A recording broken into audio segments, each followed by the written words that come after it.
Bonsoir à toutes et à tous, bienvenue sur le live de la décontraction la plus totale. Je vous ai évidemment piégé, il n'y a aucun invité ce soir, je suis tout seul, je vais pouvoir faire un talk du dimanche tout seul, comme ça j'aurai tout le temps raison. Non, c'est pas vrai, bien sûr que je suis avec mon équipe préférée qui est en live et qui ne s'en doute même pas. Attention, je les mets à l'image et à l'honneur. On est à l'image là? Non, pas encore. Bon, ça a commencé? Bien sûr, ça a commencé, bien sûr. Voilà. L'émission a commencé? Eh oui. Hey. De gauche, oui, bonjour. Comment allez-vous?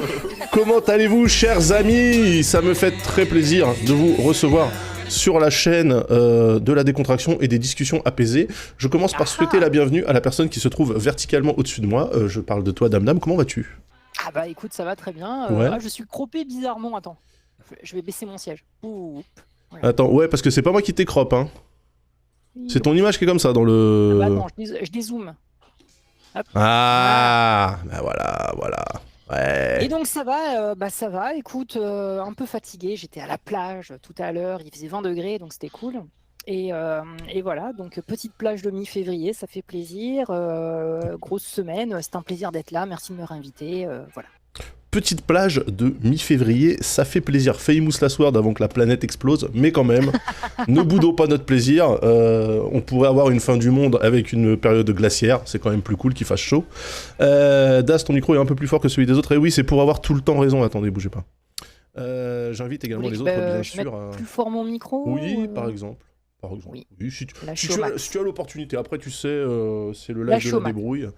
En tout cas, ça me fait très plaisir de te recevoir pour ces discussions, comme chaque semaine. En face de toi, de manière horizontale, on a Fibre Tigre qui est déjà en pyjama. Comment vas-tu, Fibre? Alors ouais, ça s'appelle un sweat plaid. C'est une sorte de plaid, djellaba plaid, tu vois. Ouais. Alors je vous rassure, je l'ai pas du tout acheté en dropshipping, je l'ai acheté directement sur Wish.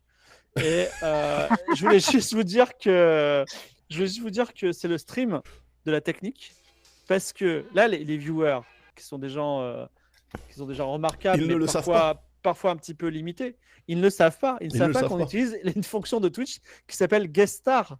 Ouais. Voilà. Donc guest star uniquement pour hacker l'algorithme. Et Daz, je vais te montrer un truc absolument extraordinaire et tu vas être choqué. Regarde ça.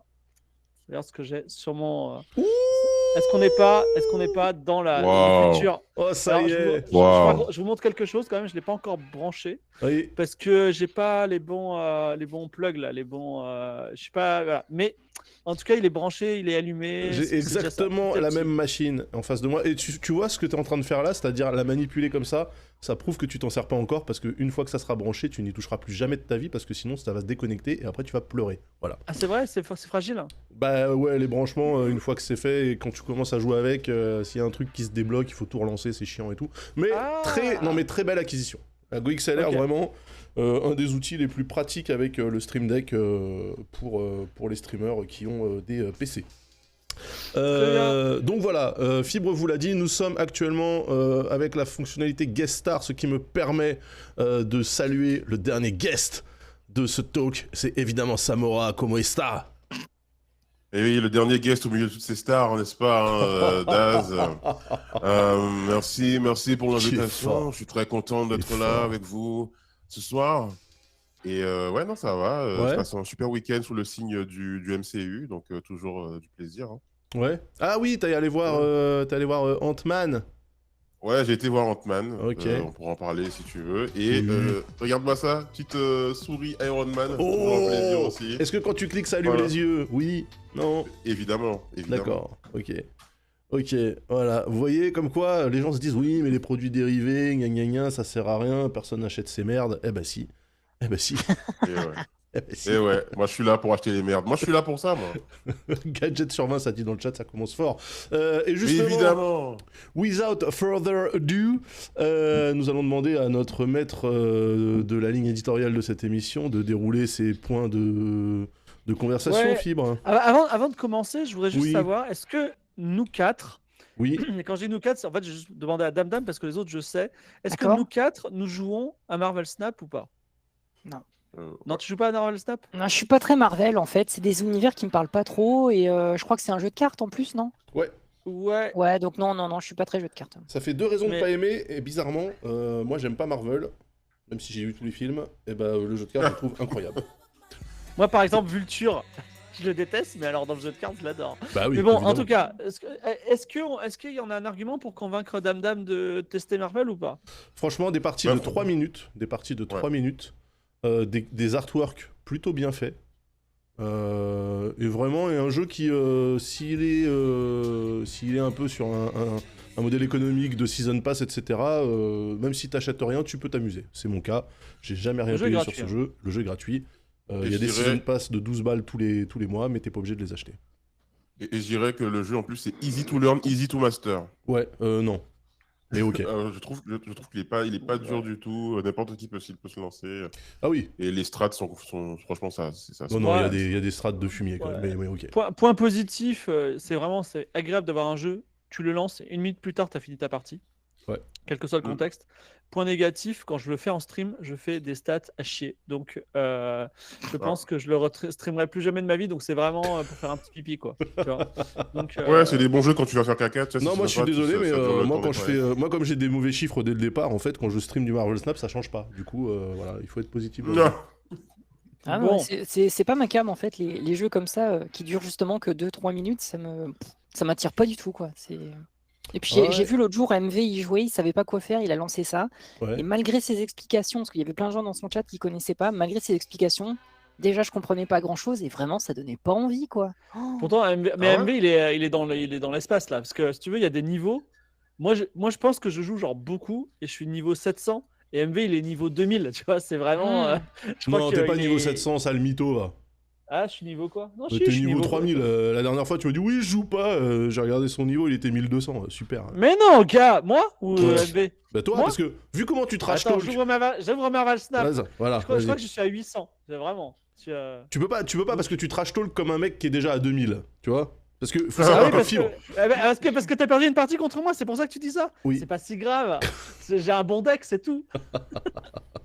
Attends, je suis en train de l'ouvrir là, c'est quand même un peu long. Mais bon bah dans ce cas-là, moi j'ouvre un Vampire Survivor dans ce cas-là, puisque tout le monde. Non, mais j'aime bien Vampire Survivor. Je suis à 900, voilà. Donc je vous montre 900. Ah ouais, donc t'es pas du tout en adéquation. T'es le roquet qui aboie devant le Rottweiler, quoi, vraiment. Okay. Mais alors, mais t'as battu, oui ou non? Il t'a battu quand même. Alors il m'a battu sur la première partie. Je lui ai mis un perfect la partie d'après.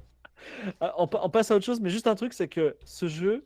Ma femme m'interdit de jouer en sa présence parce qu'elle trouve que je deviens toxique. Parce qu'effectivement, j'insulte les gars. Oui. Je dis, ah, tu sors cette carte, t'es un tocard, j'insulte le mec à distance. En fait, quand tu joues contre Phil, t'as l'impression qu'il est en sugar rush, c'est horrible. Vraiment. Je fais jamais de verse. Bon, c'est pas grave. Allez, c'était truc. Alors, on va commencer tout doux et après, on va attaquer très dur, d'accord? Ok, let's go. Wow.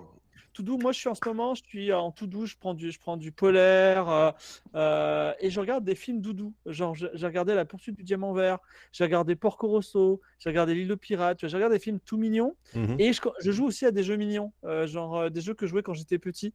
Alors je dis pas lesquels et je joue pas en stream, mais voilà, c'est des jeux que des jeux de, on pourrait dire c'est du rétro gaming aujourd'hui. Tu vois, j'ai fait un petit peu de Chrono Trigger l'autre jour, tu vois, et je voulais savoir si vous déjà, vous faites des petites shots de nostalgie parfois en film ou en jeu vidéo. Et si oui, est-ce que vous avez des recos? Parce que peut-être que par exemple, j'ai jamais vu les Goonies, si je l'ai vu, ou j'ai jamais joué à Breath of Fire 2 par exemple, et il est trop bien. Donc voilà. Ouais.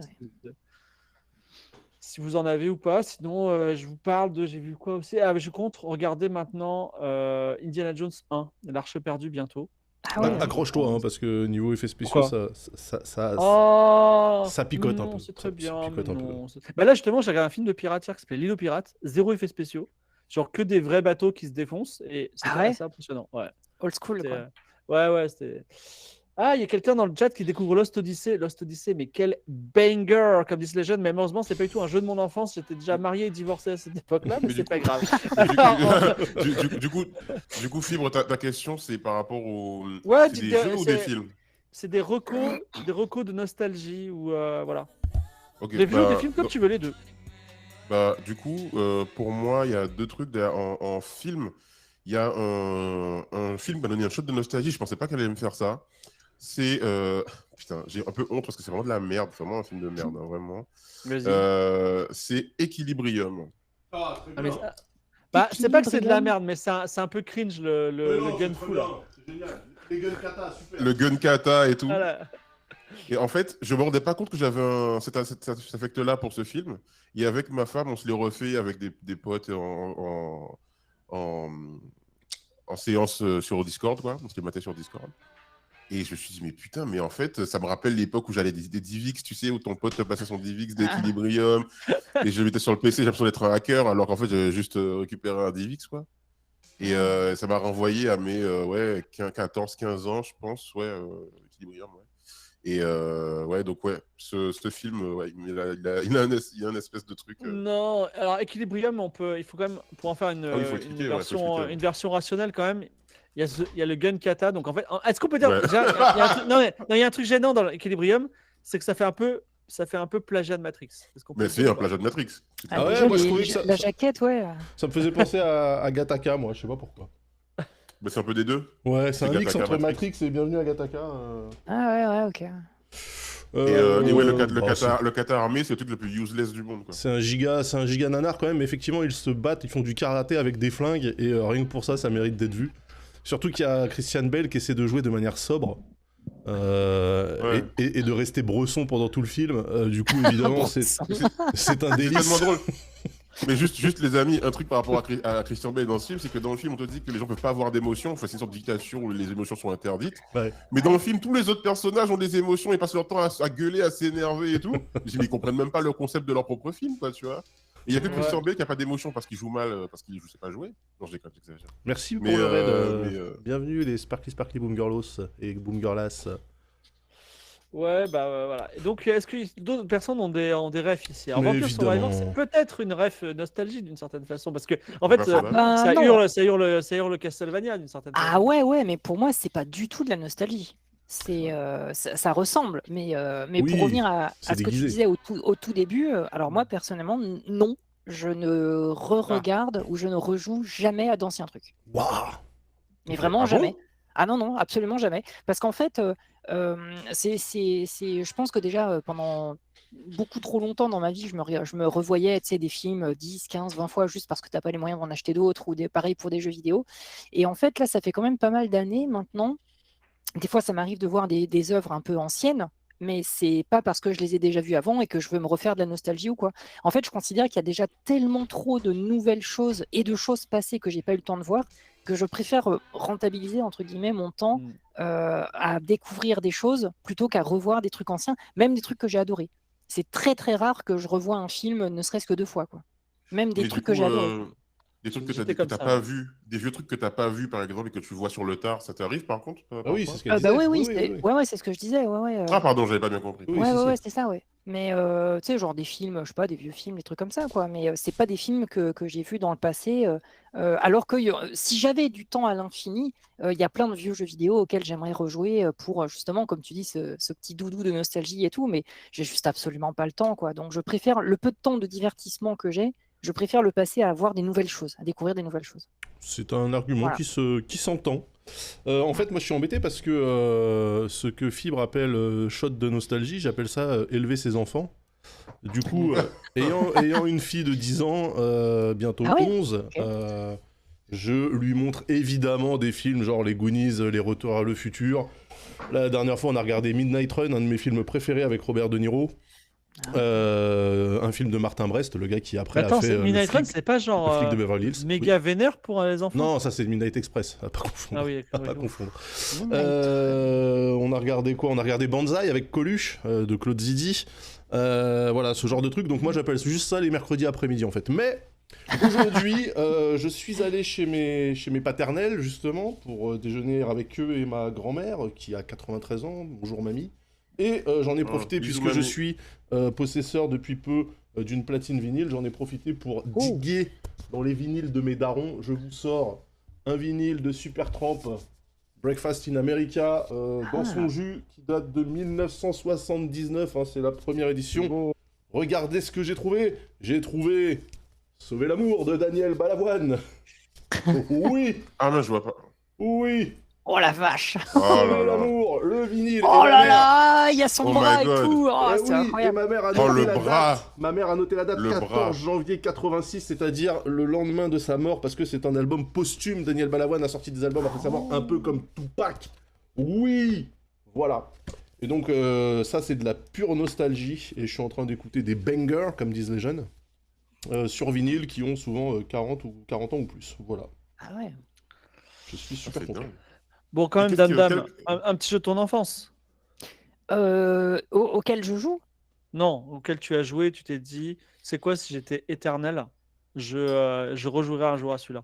Oh bah là, si j'avais vraiment du temps, par exemple, ça fait des années que je rêve de me refaire Secret of Mana, qui est mon premier oui. coup de foudre avec un JRPG. Et c'est vrai que ouais, Secret of Mana, j'ai tellement de souvenirs. S'il y avait peut-être un seul JRPG auquel j'aurais envie de refaire, enfin envie de rejouer, oui, ça serait celui-là, par exemple. Ouais. La Pinou se fait rosser. La Pinou se fait rosser, tout à fait. Et puis le voyage canon, les musiques, les graphismes et tout, oui, oui. Ça, Ouais, c'est- et puis à la fin, le dragon, là. Enfin, Quand je pense à ce jeu, c'est ça, j'ai une enveloppe de plaid qui arrive autour de moi et voilà. Mais j'ai pas le temps, donc j'y jouerai pas. alors, j'ai une mini anecdote si tu aimes beaucoup ce jeu. C'est Ouais, que j'ai rencontré un ami de la traductrice française du jeu, ok. tu sais, qui a écrit Lapinou se fait rosser, et Ouais, ouais. je me suis permis de dire, mais pourquoi se fait rosser, tu vois? Parce qu'en fait, en gros, c'est quand tu fais un coup critique, il y a Ouais. marqué se fait rosser. Parce bien qu'en sûr. fait, il y avait un problème dans le code qui fait que tu étais obligé de traduire le japonais pour qu'il y ait le même nombre de caractères en français. Tu vois, il fallait qu'il y ait le même nombre de caractères en japonais et en français. Donc, pour certaines expressions, ça tombe un peu bizarrement. Voilà. Mais Tu sais que se faire rosser, j'utilise régulièrement cette expression et ça vient de mon expérience sur Secret of Mana. bah, moi, dingue. j'y pensais. Moi, quand je vois Lapinou, je pense à ça. Oui, on a vu Ah ouais. Oh là là, il nous montre Non, ses je les images. montre pour le chat. Le Comme ça, flex. ça illustre, ça illustre. Tu deviens le hipster qui achète des vinyles, hein, ça y est. 30 francs, C'est, hein. Stanley Clark, ça coûtait 30 francs. C'est en francs français. Je avec, n'osais pas le dire, mais c'est vraiment que c'est très hipster quand même. Ah, mais c'est T'as parlé 100%. d'un jeu vidéo nostalgie, t'as parlé d'Equilibria, mais t'as pas de jeu vidéo nostalgie Ah oui, ça va. oui, oui, mais j'ai un jeu vidéo nostalgie, j'en ai plusieurs, mais celui vraiment que j'ai aimé, et je ne peux pas l'expliquer, à mon avis, c'est parce que je l'ai eu sur ma GameCube, c'est le premier jeu que j'ai eu sur ma GameCube, c'est 13. Ah oui, la BD. Tellement pas Le vieux. FPS 13 tiré de la bande dessinée. Mais pas que les ça souvenirs, date- il est dynamique ça et date tout. de 2003, non? Ouais, c'est ça. Ouais, bah, j'avais 13 C'est-à-dire que ans. pour moi, 2003, c'était ce matin. Hein, donc, Bah oui, mais moi je suis jeune. bah oui, bah, je sais bien. Ouais, c'est bien. Et donc du coup, 13 pour moi, ouais, c'est le FPS. Et comme j'avais pas de carte mémoire, je laissais le jeu tourner. Et j'allais à l'école et je revenais, la console était sur pause toute la journée. Et j'ai détruit la couche d'ozone comme ça, je pense. Mais c'était un. Je pense que c'était tu as un- détruit c'est la mon- console aussi, hein, parce que c'était les consoles avec Oui, les oui, bah, CD, c'était pas fait pour tourner Ouais. toute la journée. Hein. ouais, bah, la GameCube, j'en ai eu deux. Et parce que, bah ouais, elle durait pas. Mais j'ai acheté une carte mémoire après. Bon, on va aborder le sujet hyper dur de la soirée. Aïe, aïe, aïe. Alors, vous allez voir, ça commence. Ouais, mais pourquoi on parle de ça? Et ça va aller très loin. Alors, on va parler de Pierre Palmade. Oh, Ah, bah, je pense Alors. qu'on est plutôt tous d'accord là-dessus. Non, mais tu vas voir, ça va aller loin. Il y a des retournements de situation aujourd'hui. Voilà. ouais, mais Donc, même s'il y a des retournements. ouais, Des retournements de voiture aussi, il y a eu, non? ouais. Donc, Ouais. comme vous le savez, Ok. Pierre Palmade, Tout seul. sous l'empire, excusez-moi, l'empire de la drogue, est rentré dans une voiture, causant beaucoup de morts, quelques morts et quelques blessés. Lui-même il était blessé, et tout, etc. Et moi déjà, j'ai une petite remarque à faire. J'ai regardé BFM TV. BFM Ah, TV malheureux. ne parlait que de ça. C'est-à-dire, il parlait de ça en boucle. Ouais. Et je me suis dit, mais pourquoi ils en parlent tout le temps? Qu'est-ce qui se passe, tu vois? J'ai failli sortir des tweets du style trouvez-vous une femme qui vous aime autant que BFM TV aime parler de Pierre Palmade? C'est 24/7, ça s'arrêtait jamais. Non, mais Et c'est en fait, parce que BFM TV, ils sont dans la sauce à cause de l'histoire avec Rachid Mbarki et Ah ouais. la mise sous influence d'une officielle Alors, israélienne, bien sûr. effectivement, premier rabbit hole, est-ce que tu peux en parler, Daz, de cette histoire? Parce Oui. que c'est la première chose. Il y a un consortium de journalistes internationaux qui s'est attaqué à ce qu'ils appellent la team Roche, donc Georges hein, en portugais et en espagnol, qui est en fait le pseudonyme du patron d'une entreprise qui n'a ni nom, ni raison sociale, ni plaque sur le mur à Tel Aviv, il me semble qu'ils sont. et qui en fait est une entreprise spécialisée dans la désinformation. Et en fait, il semblerait que cette boîte soit payée par des gens qui souhaitent disrupter, on va le dire gentiment, des élections présidentielles, qui souhaitent faire passer, rendre viraux des sujets potentiellement politiques un peu touchy, etc. Et donc en fait, les journalistes ont approché cette boîte en se faisant passer pour des clients intéressés par leur service. Donc en gros, la boîte utilise un outil qui s'appelle Ames, qui permet de créer des faux profils, mais des faux profils vraiment complets, c'est-à-dire avec des photos sur Facebook, des commentaires postés sur YouTube, un compte Amazon actif, etc. Et évidemment un compte Twitter. Et ensuite, ces faux profils, ils leur font dire ce qu'ils veulent et rendre viral n'importe quel sujet. Donc en fait, ce sont des bots, concrètement.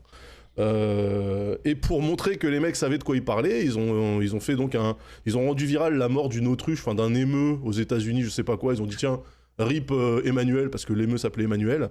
Donc le sujet est devenu viral en quelques heures, et à tel point que la propriétaire de l'autruche en question a dû faire un démenti en disant non mais Emmanuel est toujours vivant, donc arrêtez s'il vous plaît. Donc en fait ils ont fait ça pour montrer aux journalistes qu'ils savaient faire, et puis pendant qu'ils étaient en train de leur faire une démo, ils ont dit ah bah tiens regardez, ça tombe bien, vous êtes français, bah nous on a des journalistes français dans notre poche. Et là il montre le journaliste historique de BFM TV, Rachid Mbarki, en train de parler du Sahara marocain. Et alors que le Sahara, donc occidental, est un vrai sujet touchy parce que le Maroc se l'est arrogé sans demander à qui que ce soit. Et donc en fait, eux se servent de cette séquence pour dire, bah regardez, donc certainement un groupe d'influence, un client marocain leur a demandé de le faire, mais en gros ça permet aux clients de dire bah regardez, ils parlent bien du Sahara marocain sur une chaîne de télévision française, BFM TV en plus c'est une chaîne d'infos, ils sont connus, donc si eux le disent c'est que c'est vrai, voilà. Donc en fait c'est et donc il s'est avéré que Rachid Mbarki, donc présentateur, vraiment le premier journaliste je crois de la chaîne, faisait passer en fait à chaque fois ces sujets un petit peu téléguidés, vraiment à la zob, c'est-à-dire qu'il les passait au dernier moment sans prévenir personne, il attendait que le rédac chef s'occupe à faire autre chose, et en fait ça passait dans le journal de la nuit, donc tu me diras bah tout le monde s'en branle, c'est la nuit, sauf qu'après évidemment les bots de Ames là récupéraient la séquence, la découper, la poster sur les réseaux sociaux avec le logo BFM TV, et du coup tu pouvais plus savoir que ça s'était passé en pleine nuit. Voilà, donc le mec a été mis à pied par sa direction, et en fait chaque jour, un peu comme les Panama Papers, le consortium de journalistes là sort un nouveau dossier. Donc le lendemain on apprenait que Valeurs Actuelles était également sous influence, et ça m'a fait doucement rigoler quand même, parce qu'on est vraiment sur la crème du journalisme, et en fait bah voilà, c'est pour montrer que, un peu comme à l'époque de l'élection de Trump avec Cambridge Analytica, montrer que, regardez, il existe des groupes un peu shady, parce qu'il faut rappeler que cette boîte qui n'a pas de nom, la Team Rocher, là, à l'intérieur, c'est que des anciens du Mossad, du Shin Bet, de Tsahal et de je sais quel service secret israélien, donc c'est des gens qui sont un peu habitués à manœuvrer dans l'ombre, et ils n'hésitent pas, et c'est là qu'on sort de l'influence qui est immorale certes, mais relativement légale, c'est qu'ils n'hésitent pas à pirater des trucs, à foutre le bordel, voilà, donc c'est vraiment de beaux salopards. Voilà. Un énorme topo de Daz qui est hyper renseigné et bien plus que moi, donc merci beaucoup. Et moi, ça me fascine. J'avais vaguement entendu parler de ça, mais je n'étais pas au courant de tout, donc oui. Voilà, je voulais que tu en parles. Ça, c'est la première étape du rabbit hole. On va aller loin. Vous allez voir, Pierre Palmade, en fait, c'est le tip of the iceberg. Mais en gros, est-ce que déjà, des fois, vous êtes sur Twitter et vous voyez un mec qui parle et toi, tu te dis ah, toi, t'es un conspi, tu vois. Toi, t'es un botrus. Vous les voyez ou pas? Moi, maintenant, je les vois et je sais même que ces gars-là, ils font exprès de mal s'exprimer ou de faire des fautes d'orthographe parce qu'ils ne s'adressent pas à toi, en fait. Ils s'adressent à des gens qui sont influençables, en fait. C'est ça le truc un peu. Mais ça vous arrive, vous les voyez un peu, ou il y a que moi qui les vois pas? Il y avait toujours la notion il y avait toujours la notion des comptes Twitter, tu sais, avec un pseudo et 170 chiffres derrière. Généralement c'est révélateur. Tu regardes aussi, moi je regarde beaucoup, tu vois, la date d'activation du compte.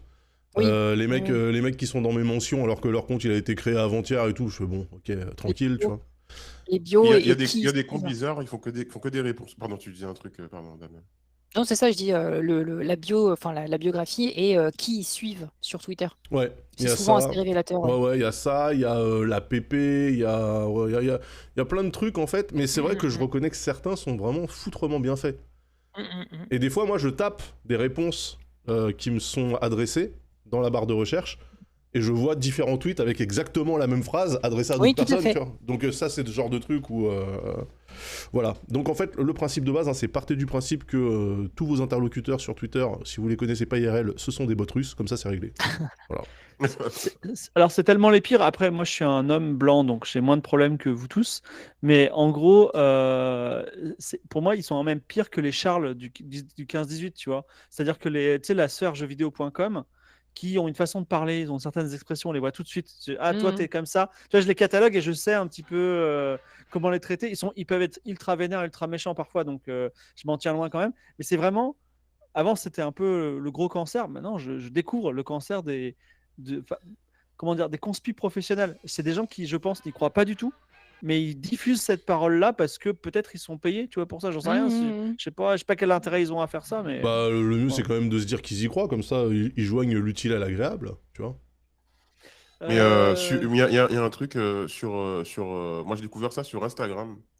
C'est sur tous les posts un peu politiques ou toutes les reels un peu qui parlent d'un sujet en lien avec l'actualité ou des communautés, etc. Eh bien, tu as des mecs qui n'ont jamais de photos, enfin, qui n'ont pas de photos sur leur profil. Ils ont une photo à eux, mais pas de photos postées sur leur compte. Ils n'ont rien posté, pas de bio, rien du tout. Et ils vont commenter plein de vidéos, plein de posts, et souvent les mêmes, et avec des fois des textes, enfin, des commentaires extrêmement vénères, hyper agressifs et tout, pour un peu te mettre dans le bad et tout. Et moi, j'en ai déjà reçu, j'en ai déjà vu sur des comptes de gens que je connais et tout. Bien sûr. Et ouais, c'est vénère, hein. Ouais. C'est pour ça qu'il faut prendre énormément de détachement par rapport à tout ça. Moi, je sais que ça me touche pas du tout. Enfin, vraiment, je suis tellement habitué en fait à ce que ça soit le bordel sur Twitter que moi, quelqu'un qui vient dans mes mentions pour me dire sale gaucho, islamo-bobo, machin, ou alors ouais, est-ce que tu fais, c'est nul, machin, etc. Mais franchement, ça me caresse les noisettes délicatement comme une petite brise estivale. Oh non, moi j'en ai rien à foutre, hein, vraiment. Je sais pas, moi des fois je me dis jusqu'où ça peut aller, tu vois. Mais ça ira nulle part. Ah bah, jusqu'où ça va aller au fait que si un jour ce type de compte se prolifère et que vraiment il y en a vraiment trop, bah en fait les gens vont déserter la plateforme. Alors, il y a ça d'une partie, mais c'est surtout que les plus vulnérables vont absorber toutes ces informations. Et ils vont commencer à devenir soit conspis, soit radicaux, quel que soit ce dont on parle. Et voilà, et c'est déjà ce qui arrive, en fait. Il y a plein de fake news comme ça qui sont diffusées à cause de sociétés dont tu parles, Daz, là. Ouais, non, mais attention, parce que la boîte en question fait ça proprement, tu vois. Ouais. C'est-à-dire que... oui, ça n'a pas l'air de bot. Les comptes sont suffisamment taffés pour que tu puisses pas les qualifier de bots rapidement. Maintenant, honnêtement, on se posait la question en stream la dernière fois, parce que pour moi, la solution vraiment à tout ça, ça serait que les plateformes qui permettent de diffuser des contenus soient rendues complices du contenu diffusé. De la même manière que quand il y a un journaliste qui fait une dinguerie, c'est le journal qui mange aussi, tu vois. Ça veut dire que ça devient des médias alors, ça devient des oui, mais en fait c'est le cas, puisque les 3/4 des gens s'informent sur Twitter ou sur Facebook. Moi je pars du principe que l'idéal ça serait quand même de se dire que Twitter ou Facebook sont aussi responsables que les gens qui diffusent des propos racistes, antisémites, miso, machin, etc. Et je te garantis que le jour où un truc comme ça arrive, tous ces putains de bots là, ça va disparaître instantanément. Parce que là, en fait, les plateformes les maintiennent. Pourquoi ? Parce que si sur ta plateforme, tu as 3 milliards d'utilisateurs, mais 1 milliard de bots, c'est pas du tout dans ton intérêt de virer un tiers de ton headcount, en fait, en vrai. Pour vendre ton truc, tu dis, moi j'ai 3 milliards d'utilisateurs. Tu vas pas dire j'en ai plus que 2 parce qu'en fait j'ai 1 milliard de faux comptes. Tu vois, donc la plateforme en elle-même, elle a absolument aucun intérêt à agir contre ça. Parce que pour eux, ça fait des users. Tout simplement. Ouais, on va en parler tout à l'heure. Je vous tease, mais ça date d'il y a 1 heure. Facebook, Instagram, ils se mettent aux abonnements payants. Mais on en parlera tout à l'heure. Incroyable. Continuons dans le rabbit hole Pierre Palmade. Alors attends, donc on rappelle que du coup, BFM TV est en boucle sur Palmade pour éviter de rappeler qu'ils étaient dans la sauce par ailleurs. C'était ça le... alors oui et non, parce que moi j'ai une théorie. Pas trop parler des retraites non plus. J'ai une théorie qui s'avère aussi, vraie. ouais, c'est vrai.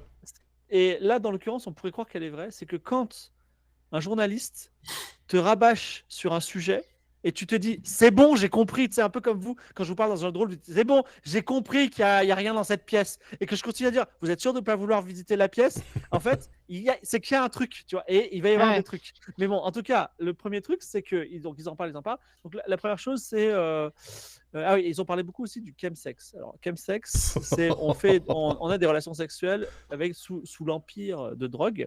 Alors j'ai supplié ma femme addictologue de me dire mais quelle drogue, je t'en supplie et tout. Et elle m'a dit choisis ta drogue. Et je me suis dit la drogue finalement c'est les jeux vidéo. Je ferais bien du sexe et des jeux vidéo peut-être ensemble, je sais pas, tu vois. Mais bon, en tout cas. D'accord.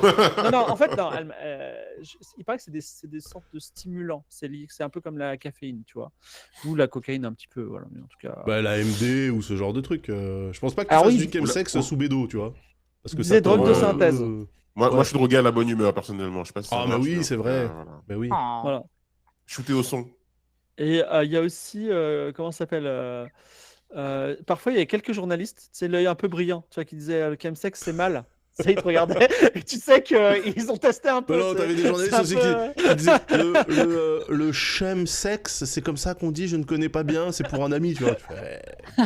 Prenez-nous pour des idiots.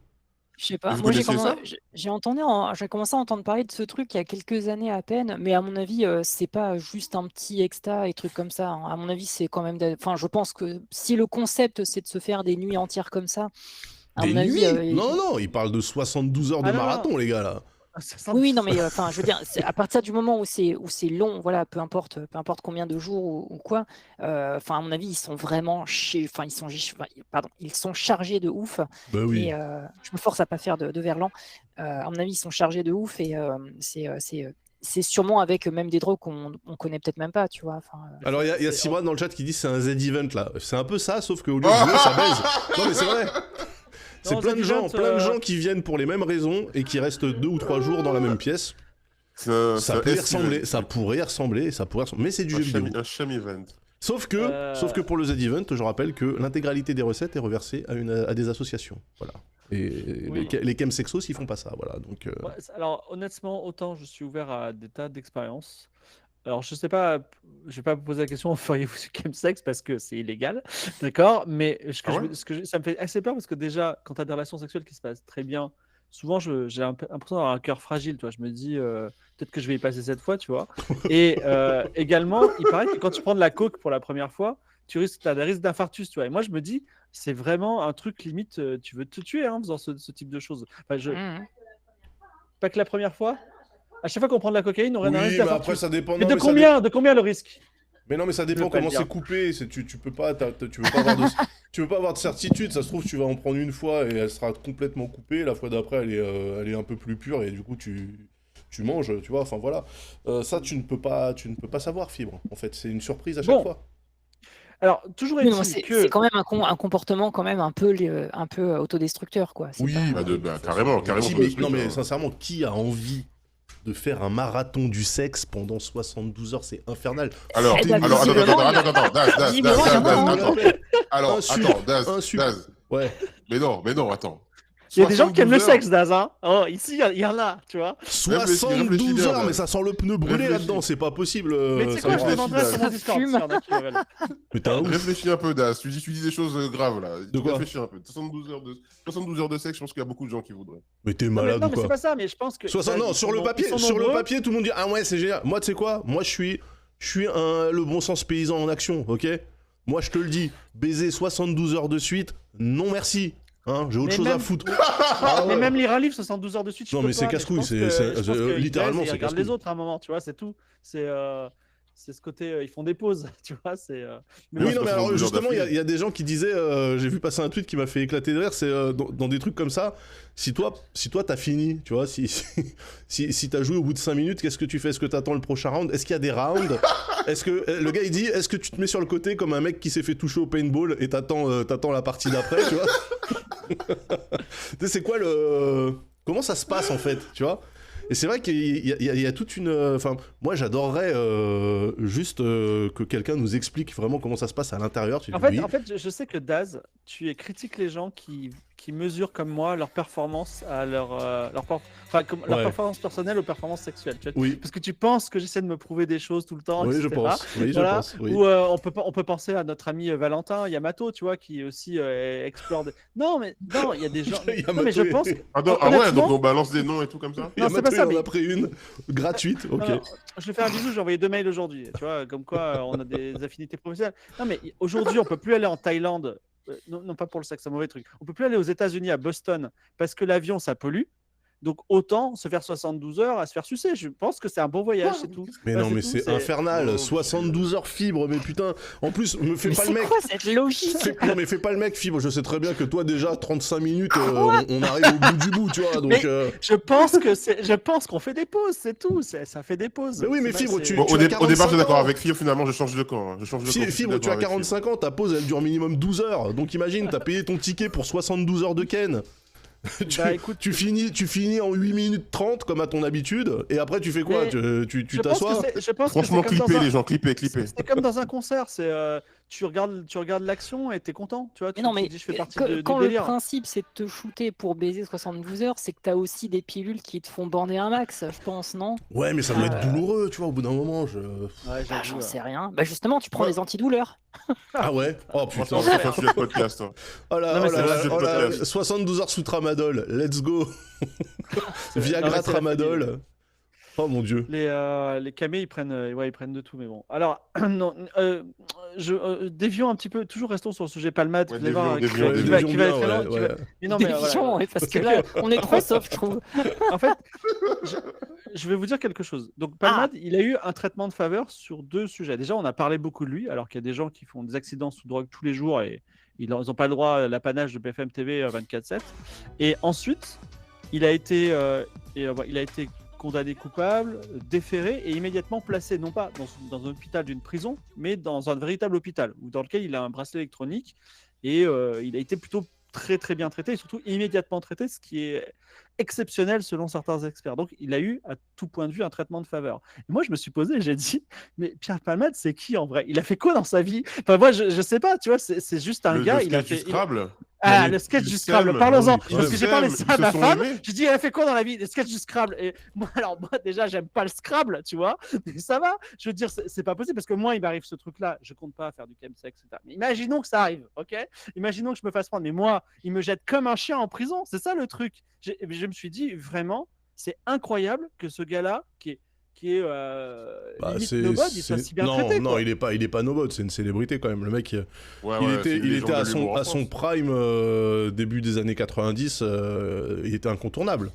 C'était un peu le Kev Adams de son époque. Jusqu'au milieu 2000, il était encore à son prime. Ouais. Non, franchement, il était chaud. Après, c'est vrai qu'il s'est perdu. Et c'est pour ça que je disais, pareil, dans un ancien stream, que l'humour, je pense que c'est la discipline la plus dure dans le divertissement, parce que il faut que tout ce que tu as fait comme blague puisse rester pertinent des années après, et c'est très très très très très difficile en fait. Et c'est pour ça que souvent les humoristes, ils ont un prime incroyable, ce sont des méga stars, et puis ils disparaissent des radars, on n'entend plus jamais parler, sauf quand ils se mettent à faire des accidents de bagnole dans le 77 quoi. Alors, est-ce que vous avez des choses à réagir sur le thème de en France, qu'on soit puissant ou misérable, on n'est pas traité de la même façon? Ou est-ce que vous dites, c'est bon, on sait, next? Non, mais c'est intéressant. Alors, on sait, mais pas next. On sait, mais pas next. Ok. On sait, et c'est très grave, et c'est bien que des réseaux comme Twitter existent, même si je déteste Twitter pour plein de raisons, mais c'est bien qu'un réseau comme Twitter existe, parce que ça permet aux gens du peuple, là, justement les misérables, d'aller tirer la veste de ceux qui méritent, parce que leur petit système, leur microcosme ne le fait pas. Donc au moins les gens du quotidien, ils peuvent se dire, bon, en fait non, on va pas aller pleurer pour Pierre Palmade, on va pas, il mérite d'être traité comme n'importe quel justiciable, et ça permet aussi peut-être de remettre le débat dans le bon sens, parce que les gros médias, etc., ils voient ça, ils voient les réactions des gens, ils voient l'indignation des gens, Et donc, il faut continuer Alors, sur attendez. ce genre de cas, en tout cas, à Saint-Denis. Excusez-moi, mais dans le chat, ça dit qu'en plus, a priori, le parquet de Paris a ouvert une enquête pour... Spoiler, on va en parler. Attends, quoi On va en parler. Non Tu vas le savoir. The gift that keeps on giving, incroyable. Ouais, c'est ça. Attendez, il y a encore 2 twists. C'est pas vrai. Mais c'est pour ça, je pense. Non, mais on en parlera tout à l'heure. Mais en gros, bon, est-ce que sur là là. l'injustice, est-ce que sur l'injustice, on a encore des choses à dire? Est-ce que par exemple, Daz et moi, on a fait le même crime? Est-ce que tu vois, on sera pas traité pareil, par exemple? c'est ton avocat qui te sortira de l'ornière. Donc si t'as de l'argent, moi je pense pas que la justice, c'est pas une question de statut, genre t'es pauvre ou riche. C'est puisque t'es riche, tu as les moyens de te payer une défense qui connaît son affaire. Hein. Voilà, en fait, c'est juste ça. Mais c'est pas monsieur. Si tu mets un mec riche avec un avocat de merde, il prendra comme n'importe qui. Non, mais là où c'est gênant, c'est la couverture médiatique, là, aussi. Ça joue beaucoup. Bien sûr. Non, oui. évidemment. Mais Et BFM, ils ont été très sympas avec lui. Bah, je sais pas si c'est sympa, en fait, de voir en boucle ta gueule qui dit que t'es accusé d'avoir provoqué un accident, d'avoir bousillé des familles. Tu vois, enfin, je pense que c'est pas ultra positif pour lui parce qu'il y a personne qui le plaint, le bordel. Hein. Si tu regardes les trucs, tout le monde explique que oui, ça fait quelque temps qu'il était sur la pente descendante, il a déjà eu des embrouilles pour possession de cocaïne, machin. Enfin, tu vois, je vois pas ça comme un point positif, moi, la couverture de BFM. Non, mais après, il y a la célébrité d'une part, et à mon avis, il y a tout le réseau. Parce que c'est un mec qui doit connaître d'autres célébrités qui elles-mêmes connaissent des gens haut placés. Dans la police, dans la politique, je ne sais pas, mais tu parlais, tu vois, de la vitesse à laquelle les procédures ont lieu et tout, du fait d'avoir peut-être un traitement de faveur et tout.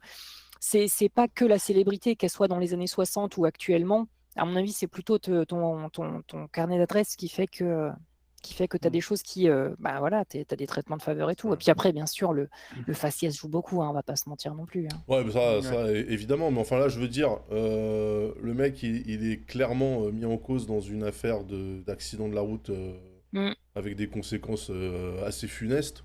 Je doute que tu le revois faire une scène à Châteauroux avant longtemps quand même. Hein, tu vois, je pense il est question de l'empêcher de se suicider là. Hein. S'il avait été streamer, il aurait pu reprendre sa carrière la semaine prochaine. Intéressant. Ça, c'est vachement intéressant pour le coup. Welcome to Twitch. Alors, continuons dans le rabbit hole avant d'attaquer le dernier twist. Scandalisé par cette situation, notre bon ministre, monsieur Gérald Darmanin, a dit je vais faire une loi qui fait que si vous êtes pris en ayant consommé de la drogue au volant, on vous retire votre permis. Voilà.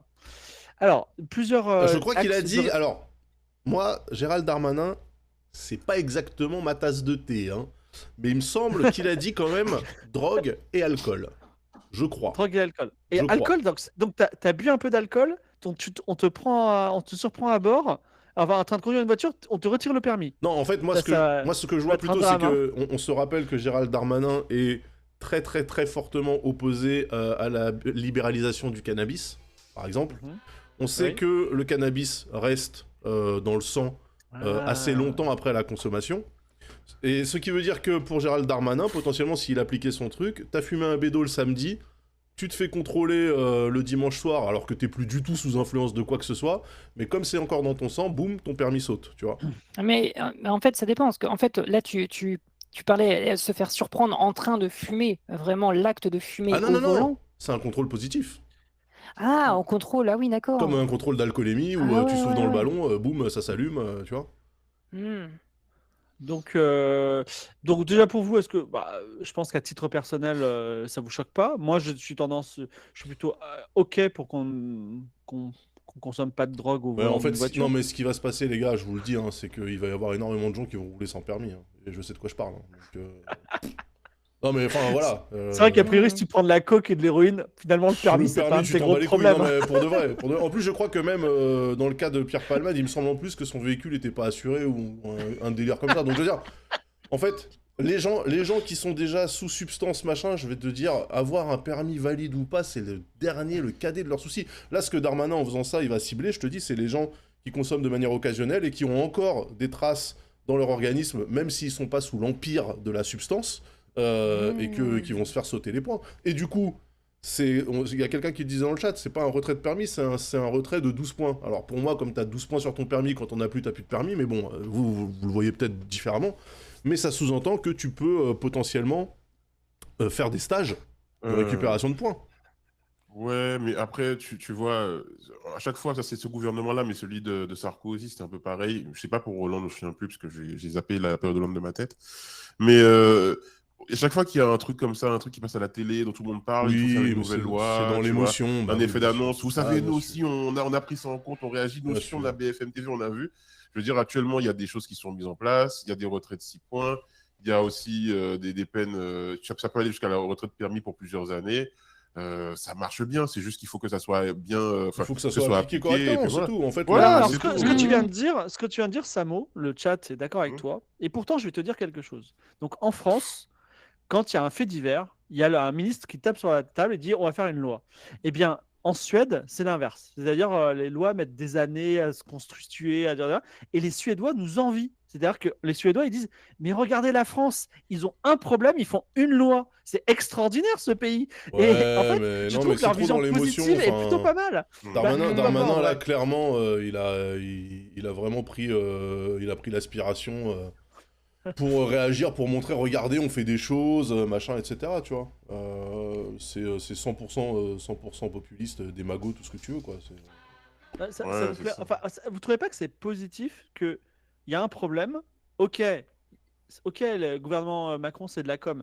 Donc, ils disent, oui, on va faire une loi, mais en vrai, tu as une loi qui est face au problème. Dans un certain sens, c'est pas débile comme situation. Mais non, parce qu'en fait, non. la loi, elle est faite moi, je veux lire ce truc de Darmanin, parce que je trouve ça bizarre. En fait, la loi, elle est faite, en l'occurrence là, en l'espèce, ça va concerner un cas qui est le cas Pierre Palmade, cocaïnomane, raid défoncé, machin, etc. bidule, mais en fait...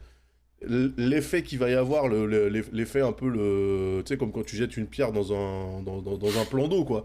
Il va y avoir des vaguelettes là, et je te dis que tu vas avoir un gars qui n'a absolument aucune raison de ne pas prendre le volant parce qu'on est lundi matin, il va au boulot, il a fumé un bédo le vendredi soir, et il va se faire sauter son permis sans aucune putain de raison, tu vois. Et il va y avoir plein de trucs comme ça, en fait. C'est débile comme truc. En fait, le truc, c'est qu'il y a une distorsion de la réalité à chaque fois qu'il y a un gros cas, un gros machin dans les médias. On a l'impression qu'on vit dans une réalité où tout le monde c'est Pierre Palmade, où tout le monde potentiellement pourrait être sous effet de chemsex ou de toute drogue machin et pourrait causer ce genre de drame. Parce en fait, attendez, faut pas prendre un cas et en faire une généralité. On parle de Pierre Palmade. On parle de Pierre Palmade. Est-ce que vous vous rappelez Benoît Magimel? Benoît Magimel, sous coke sans permis, qui prend une rue de Paris à sens inverse et qui renverse une vieille. Ok? Est-ce que Benoît Magimel est allé en prison? Non. Mais tu veux faire quelle loi? Interdit de renverser des vieux, ça existe déjà. Hein. Ben non, mais tu vois, ce que je veux dire, c'est que Benoît Magimel, il avait déjà fait la même, un truc donc sous coke. Lui, en plus, il avait ni le permis, et la route était en sens interdit. Et il a renversé quelqu'un, et il a pas fait de ballon, tu vois, donc... Alors, source Libération, hein, donc ça vaut ce que ça vaut, mais en fait, ils disent que actuellement, en fait, si tu as un accident, machin, on te teste, t'es positif à une drogue ou quoi, c'est que 6 points. En fait, il n'y a pas... Mais moi, je trouve ça hallucinant, en fait. En fait, moi, dans l'histoire, je trouve ça bizarre que cette loi n'existe pas déjà, en fait. En fait, le problème, hein, c'est que moi, j'aimerais qu'on me reprécise, en fait, comment tu qualifies par rapport aux traces de drogue parce que les tests de drogue, c'est des tests salivaires. C'est pas des tests sanguins. Comment tu quantifies la quantité et surtout ce que ça te fait, puisque... Mais en vrai, gars, la drogue, de base, c'est interdit. Donc, si t'as de la drogue dans le sang, on te retire le permis, point final. Je trouve que la loi, elle est pas débile. Ouais, ok.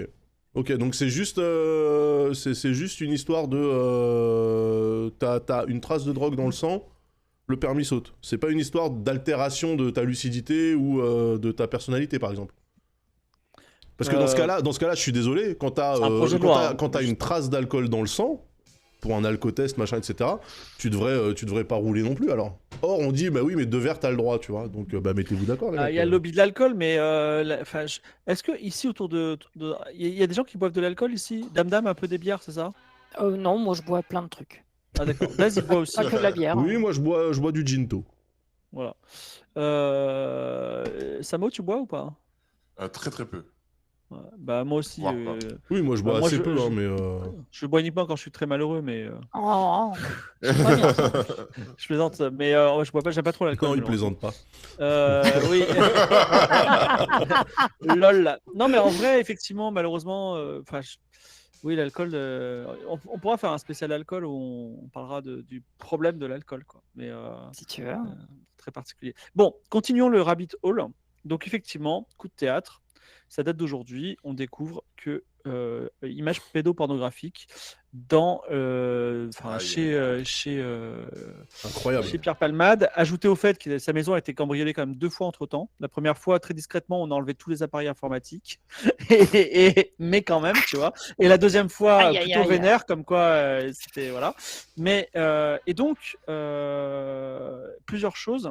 Déjà, non mais la béchamel est multidimensionnelle, c'est incroyable. Ouais, déjà ça confirme un truc, c'est ce côté de, c'est le journaliste qui dit, et c'est vachement important, faut qu'on en parle, parce qu'il sait que ça va tomber à un moment, tu sais. Il sait que il y a, c'est un peu comme Mediapart quand il parlait de Fillon, donc Canard enchaîné quand il parlait de Fillon, tu sais, il disait Fillon, il s'est passé ça, et Fillon disait non, et la semaine qui suivait, hop, il leur sortait un deuxième truc. Alors attends, là, parce que est-ce qu'on est sûr, parce que là dans le chat ça dit que c'est quelqu'un qui aurait dit que. Oui, c'est ça. Il est accusé et c'est quelqu'un qui apparemment l'a balancé. Donc là, il faut attendre de voir s'ils trouvent réellement. Donc, du coup, il y a eu perquisition, mais ils n'ont pas encore trouvé de trucs. Mais comme tu dis, c'est vrai qu'il y a un truc curieux, c'est que comme par hasard, il y a le lendemain de l'accident, il s'est fait cambrioler. Voilà. C'était étonnant. Après, je ne sais pas. Non, mais déjà, attends, le jour de l'accident, il y a les 2 passagers qui se sont barrés. Les 2 mecs qui étaient en fuite et tout. Sans porter assistance aux gens qui étaient dans les voitures accidentées. Ils sont retournés à la baraque de Pierre Palmade. Donc je pense qu'eux, ils ont mis fin, tu vois, ils ont mis le drapeau à damier sur le marathon sexuel qui devait être en cours là, pour que tout le monde rentre dans les stands et prenne ses affaires. Pour l'instant, voilà, encore une fois, moi je serais pas pour rebondir là-dessus, étant donné que pour l'instant, il n'y a rien de concret, quoi. Là, pour l'instant, ça reste un état d'accusation. Bon, après, c'est vrai que fait gros, mais bon. Alors, dernière chose, du coup, ça a ouvert un débat très intéressant que j'ai vu sur Twitter. C'est un petit jeu de rôle que je vous propose, un jeu de rôle un peu sinistre. Vous avez un cousin, vous êtes ni proche ni loin de lui, un cousin, et vous savez qu'il a des images pédopornographiques chez lui. Est-ce que vous contactez la police? Qu'est-ce que vous faites? Ah oui. Évidemment. Évidemment.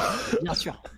Moi, avant de contacter la police, je pense que je le secoue un petit peu, mais évidemment. Mais quoi? Non, attends, oui, c'est ça, bien sûr. C'est tapé un petit peu d'abord. Et alors, moi, j'ai réfléchi à quel degré de proximité. Genre, imagine, c'est. Peu importe le degré de proximité. Je veux dire, à quel degré de proximité mais je tu commences à dire. Tu t'en bats les couilles. Quelle que soit la proximité, il y a des choses qui sont trop graves pour camoufler ou quoi que ce soit. Non, moi, je balance direct. Il n'y a aucune négociation. Ça peut être la personne qui m'a mis au monde, je m'en fous, ce genre de truc. Déjà, la question, c'est comment tu tombes dessus, tu vois. C'est-à-dire qu'à un moment donné, il a cru qu'il pouvait se confier à toi parce que t'étais quelqu'un de confiance. Enfin, parce que généralement, il se balade pas avec un classeur comme les gens qui collectionnent les télécartes ou les pins, tu vois. Je sais pas, tu tombes dessus, tu vois, mais en fait... Tu peux tomber sur des trucs. Voilà, en fait, c'est toujours compliqué. Moi, je suis clair, en fait, avec cette idée-là, puisque moi, sur Twitter, j'ai répondu... Non seulement je fais une main courante, mais en plus je lui dis, gars, je suis obligé de faire une main courante, tu vois, j'ai pas le choix. Ouais. Mais le traitement à donner, c'est voilà, des pins. Tu vois. Voilà. Donc, bravo, Dame. Dame, elle montrait son classeur de pins. Bah oui. T'as les télécartes ou pas aussi? Ah non, j'ai arrêté. Non. Mais oui, bon. Très bien. Attends, parce que là, ce que toi t'es en train de dire, c'est quoi là? C'est qu'il faudrait être clément. Ah non, mais vu que la question se posait sur Twitter et qu'il y avait un débat, je me suis dit peut-être qu'il y a débat. Moi, je suis. En général, je laisse pas trop passer. Mais il n'y a pas de débat sur la pédopornographie, enfin, qu'est-ce que tu racontes? Ça va pas ou quoi? Il n'y a pas de débat ici entre nous, mais il y en avait sur Twitter, tu vois. Donc, donc il y a des gens qui disaient ouais, mais ça va, qui n'a pas une image pédopornographique sur son disque dur? C'est quoi c'est compliqué parce qu'en plus, vous dites je vais voir la police, mais. Tu vas le voir dans quel contexte, tu vois, il y a quel type de démarche? Dans le contexte de bonjour monsieur l'agent, j'ai l'impression qu'un membre de ma famille, ça donne à des activités pénalement répréhensibles. Moi si c'était vraiment quelqu'un de très proche comme ça, je lui laisserais une chance d'y aller elle-même. Ah oui, mais alors ça, moi j'ai vu des films, Dame. Ça, c'est la chance. J'ai vu pas mal de films. Ça, c'est le risque pour que, bizarrement, tu tombes dans tes propres escaliers en rentrant chez toi, tu vois. Je sais pas. Parce que tu peux laisser le temps à la personne de fomenter un plan pour s'en sortir, et ça peut se retourner contre toi. Moi, en vrai, je lui parle même pas, je pense. Je pense que si je tombe sur un truc comme ça, je parle même plus. C'est-à-dire que. Ouais, c'est vrai, ouais. Mais ça, c'est autre chose. Mais la mise en place. Enfin, si tu veux, par exemple, histoire vraie qui m'est arrivée dans ma vie. Un jour, il y a un gars avec qui je travaille. Il me dit, il faut que je te dise quelque chose. Mon père viole ma soeur, tu vois. Il me dit ça. Et j'ai dit, gars, tu te rends pas compte. Un petit trigger warning avant. Non, mais je lui dis, tu te rends pas compte que tu viens de me dire ça. On rentre dans un tunnel. Ah bah oui, là, oui. Et on va aller au commissariat tout de suite. Mais on rentre dans un tunnel et on va. Le tunnel, il est long, tu vois. Je sais pas. Tu vois, j'aurais préféré qu'il me le dise pas parce que vraiment, tu vois, c'était vraiment compliqué. Mais bon, il me l'a dit, et on l'a réglé. Bon, et après, il y a une suite et tout, etc. Mais je veux dire, c'est quand ce type de choses arrive, c'est pas hey, lol, je vais au commissariat ou lol, on s'explique. C'est tu rentres dans un tunnel et ça va être méga long, quoi. C'est pour ça que tu peux laisser. Non, mais je vois ce que dit Dame. Tu peux lui laisser une porte de sortie de faire la démarche de lui-même.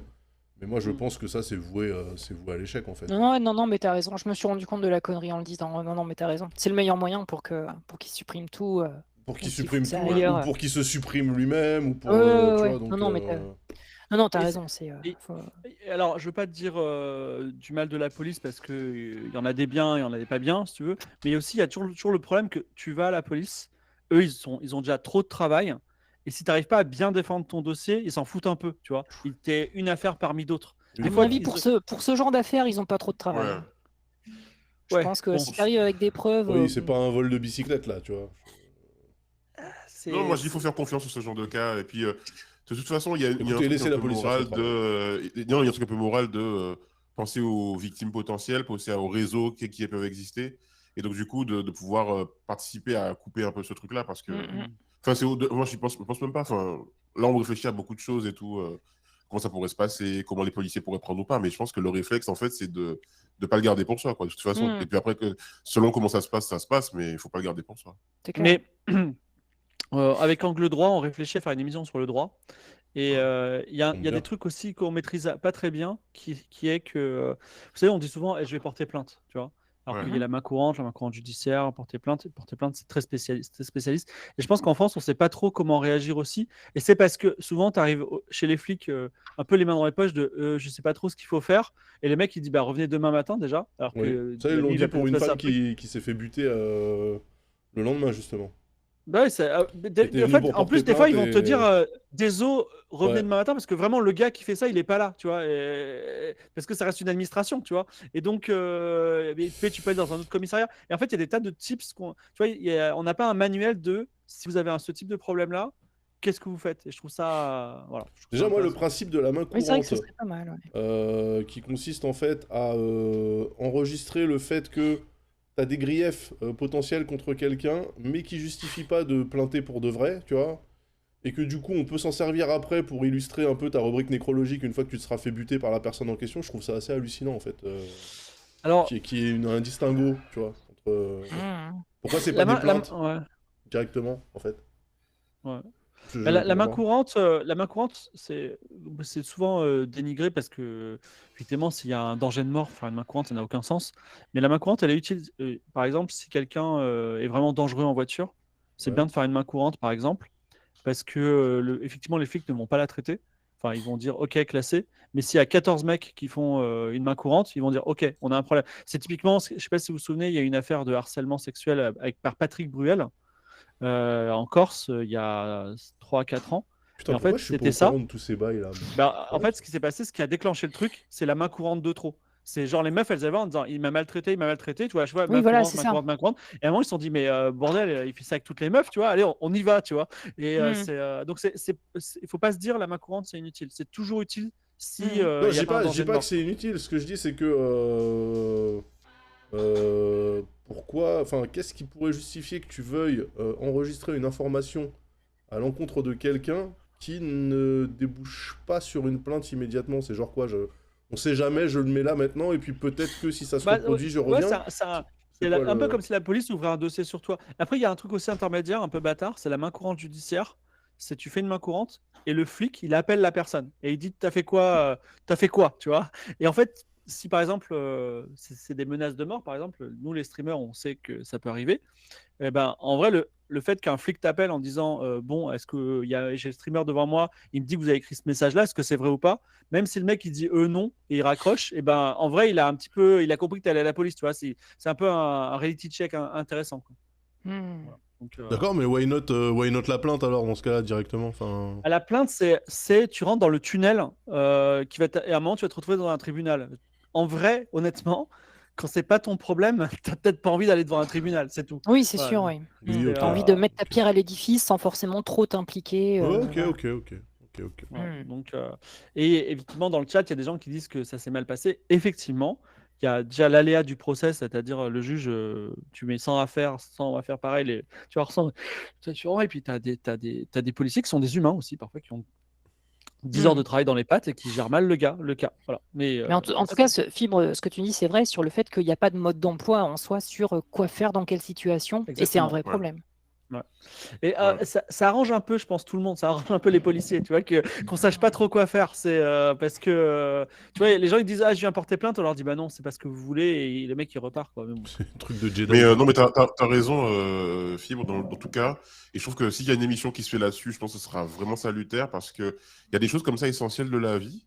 On sait pas du tout comment se débrouiller. Tu parlais de ça, je me disais, c'est vrai que si moi demain je me fais voler un truc, si je me fais même juste agresser dans la rue ou quoi, je sais pas vraiment comment je vais devoir, qu'est-ce que je vais devoir engager, est-ce qu'il faut que je prenne un avocat déjà, pourquoi prendre un avocat, ou aller. Ouais, non, franchement, ce serait super. Et combien coûte un avocat, tu vois? Est-ce que, tu sais, en avocat, on en a peur parce qu'on se dit ah putain, ça y est, je vais payer 1 000 € parce que je lui dis bonjour, alors que c'est pas tout à fait ça le truc, tu vois. Et, en général, le premier contact, il t'explique ce qu'il va faire et il te dit combien ça va coûter. Mais oui, il y a plein d'idées reçues et de choses comme ça.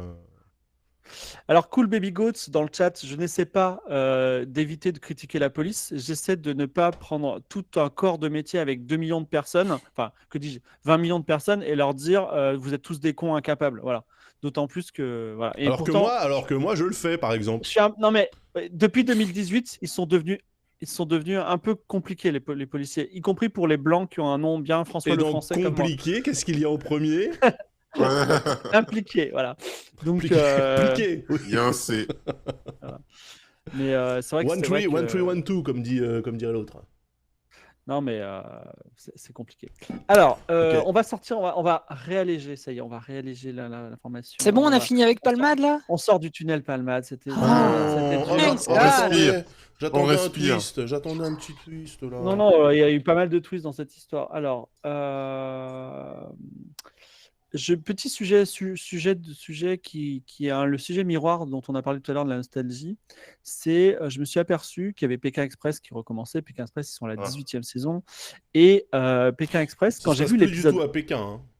Ouais, quand j'ai vu l'épisode 1, saison 1, j'ai dit, mon gars, c'est trop bien. Quand je serai à la retraite, je les regarderai tous. Et j'en ai pas regardé d'autres. Et en vrai, il y a des tas de trucs dans ma tête, tu vois, que j'ai stocké en disant ça, je le ferai trop quand j'aurai du temps. Tu vois, les civilisations, j'y jouerai trop quand j'aurai du temps. Et le Cozy Corner, je vais tout écouter quand j'aurai du temps. Et la pile s'accumule et je sais ce qui va se passer. Je n'aurai jamais le temps, tu vois.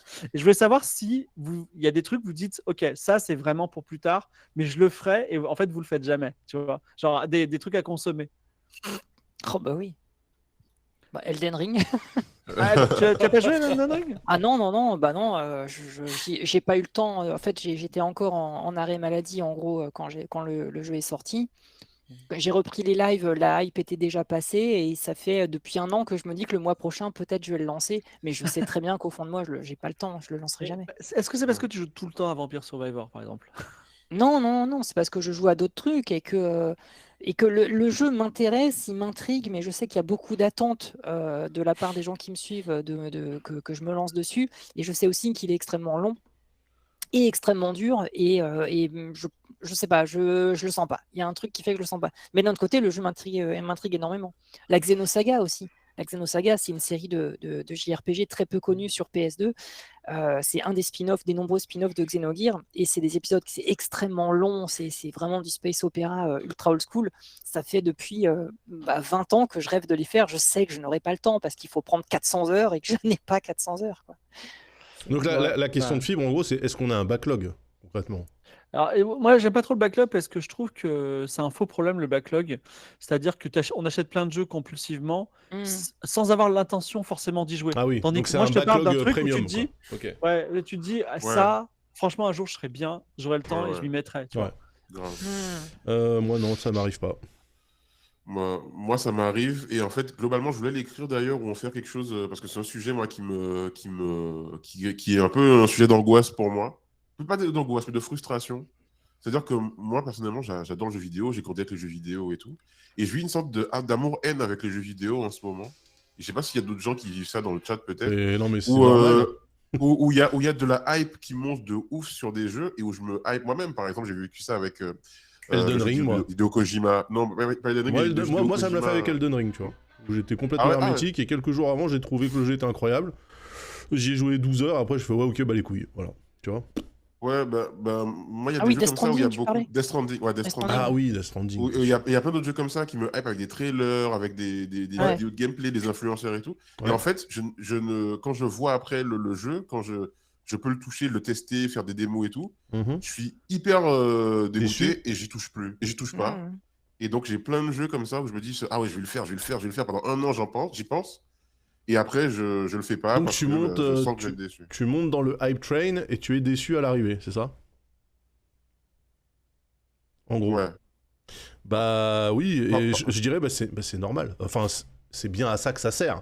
C'est-à-dire que même une personne qui est ultra fermée sur un truc, qui l'a pas du tout regardé, moi, il y a des jeux, je les vois même pas passer jusqu'au jour qui précède le lancement, et d'un seul coup, je me dis, mais ça a l'air incroyable, ça va être le jeu qui va changer ma vie, alors qu'en fait, pas du tout, tu vois. Donc c'est bien que ça marche. Ouais. C'est-à-dire, le marketing fonctionne, quelque part, c'est rassurant, tu vois.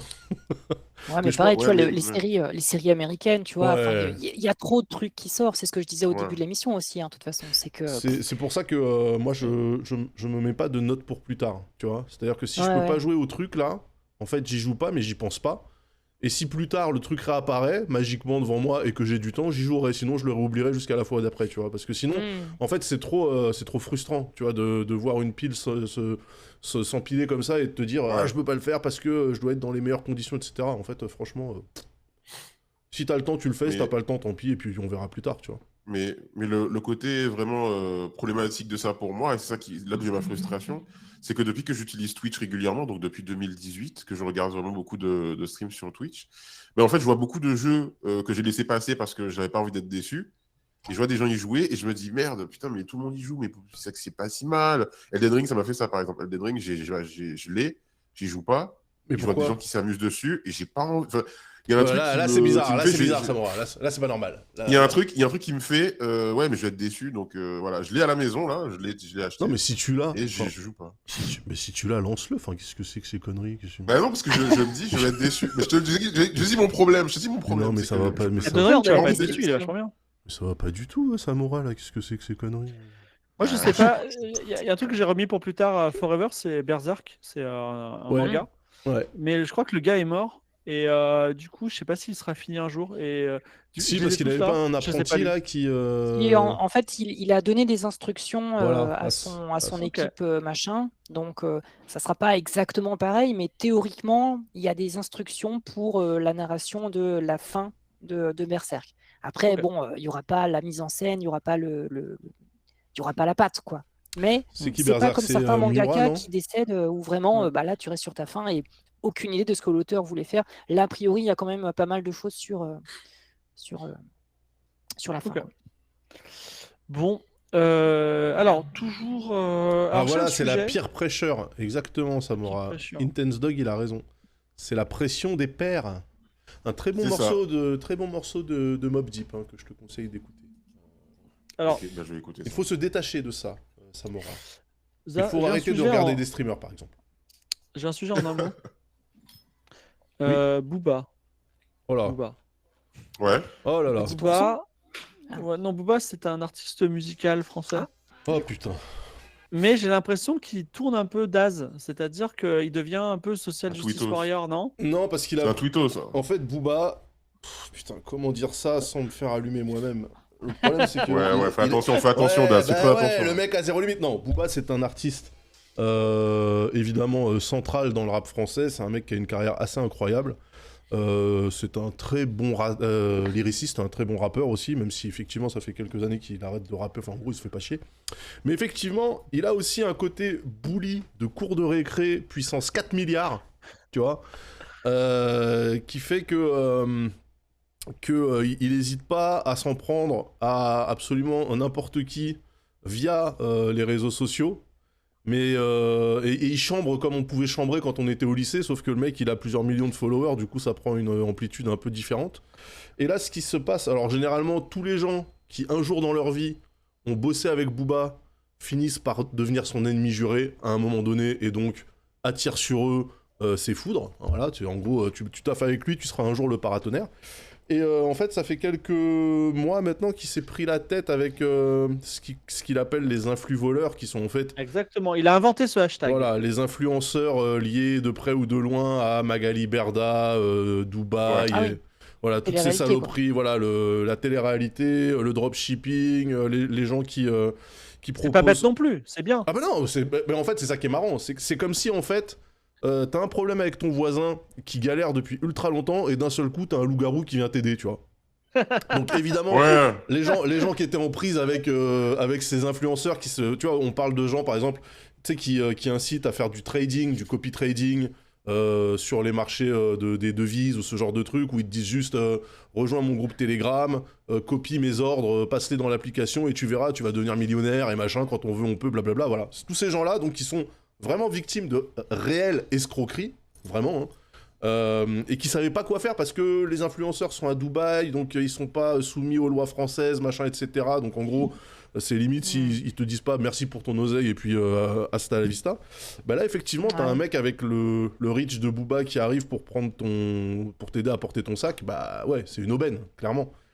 Et donc là, apparemment, il est en baston avec Cyril Hanouna. Donc moi, honnêtement, c'est comme si vous me disiez, il y a le sida qui essaie de se battre avec le cancer. Moi, je vous dis, bah let's go. Il va te gagner un moment sur l'incubeur. Hein. Laissez-les, non mais laissez-les s'esquinter. Je veux dire, pour nous, bystanders, c'est parfait.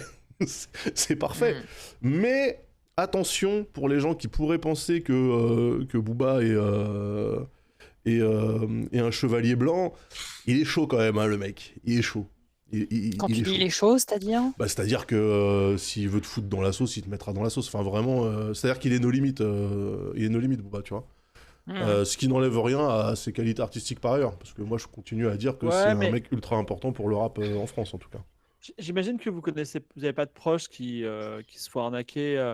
Mais ça fait vraiment de la peine. J'ai pris un Uber l'autre jour et le gars dans le Uber, il me parle. Genre, on est après un Game of Thrones, donc j'étais dans le coma, tu vois.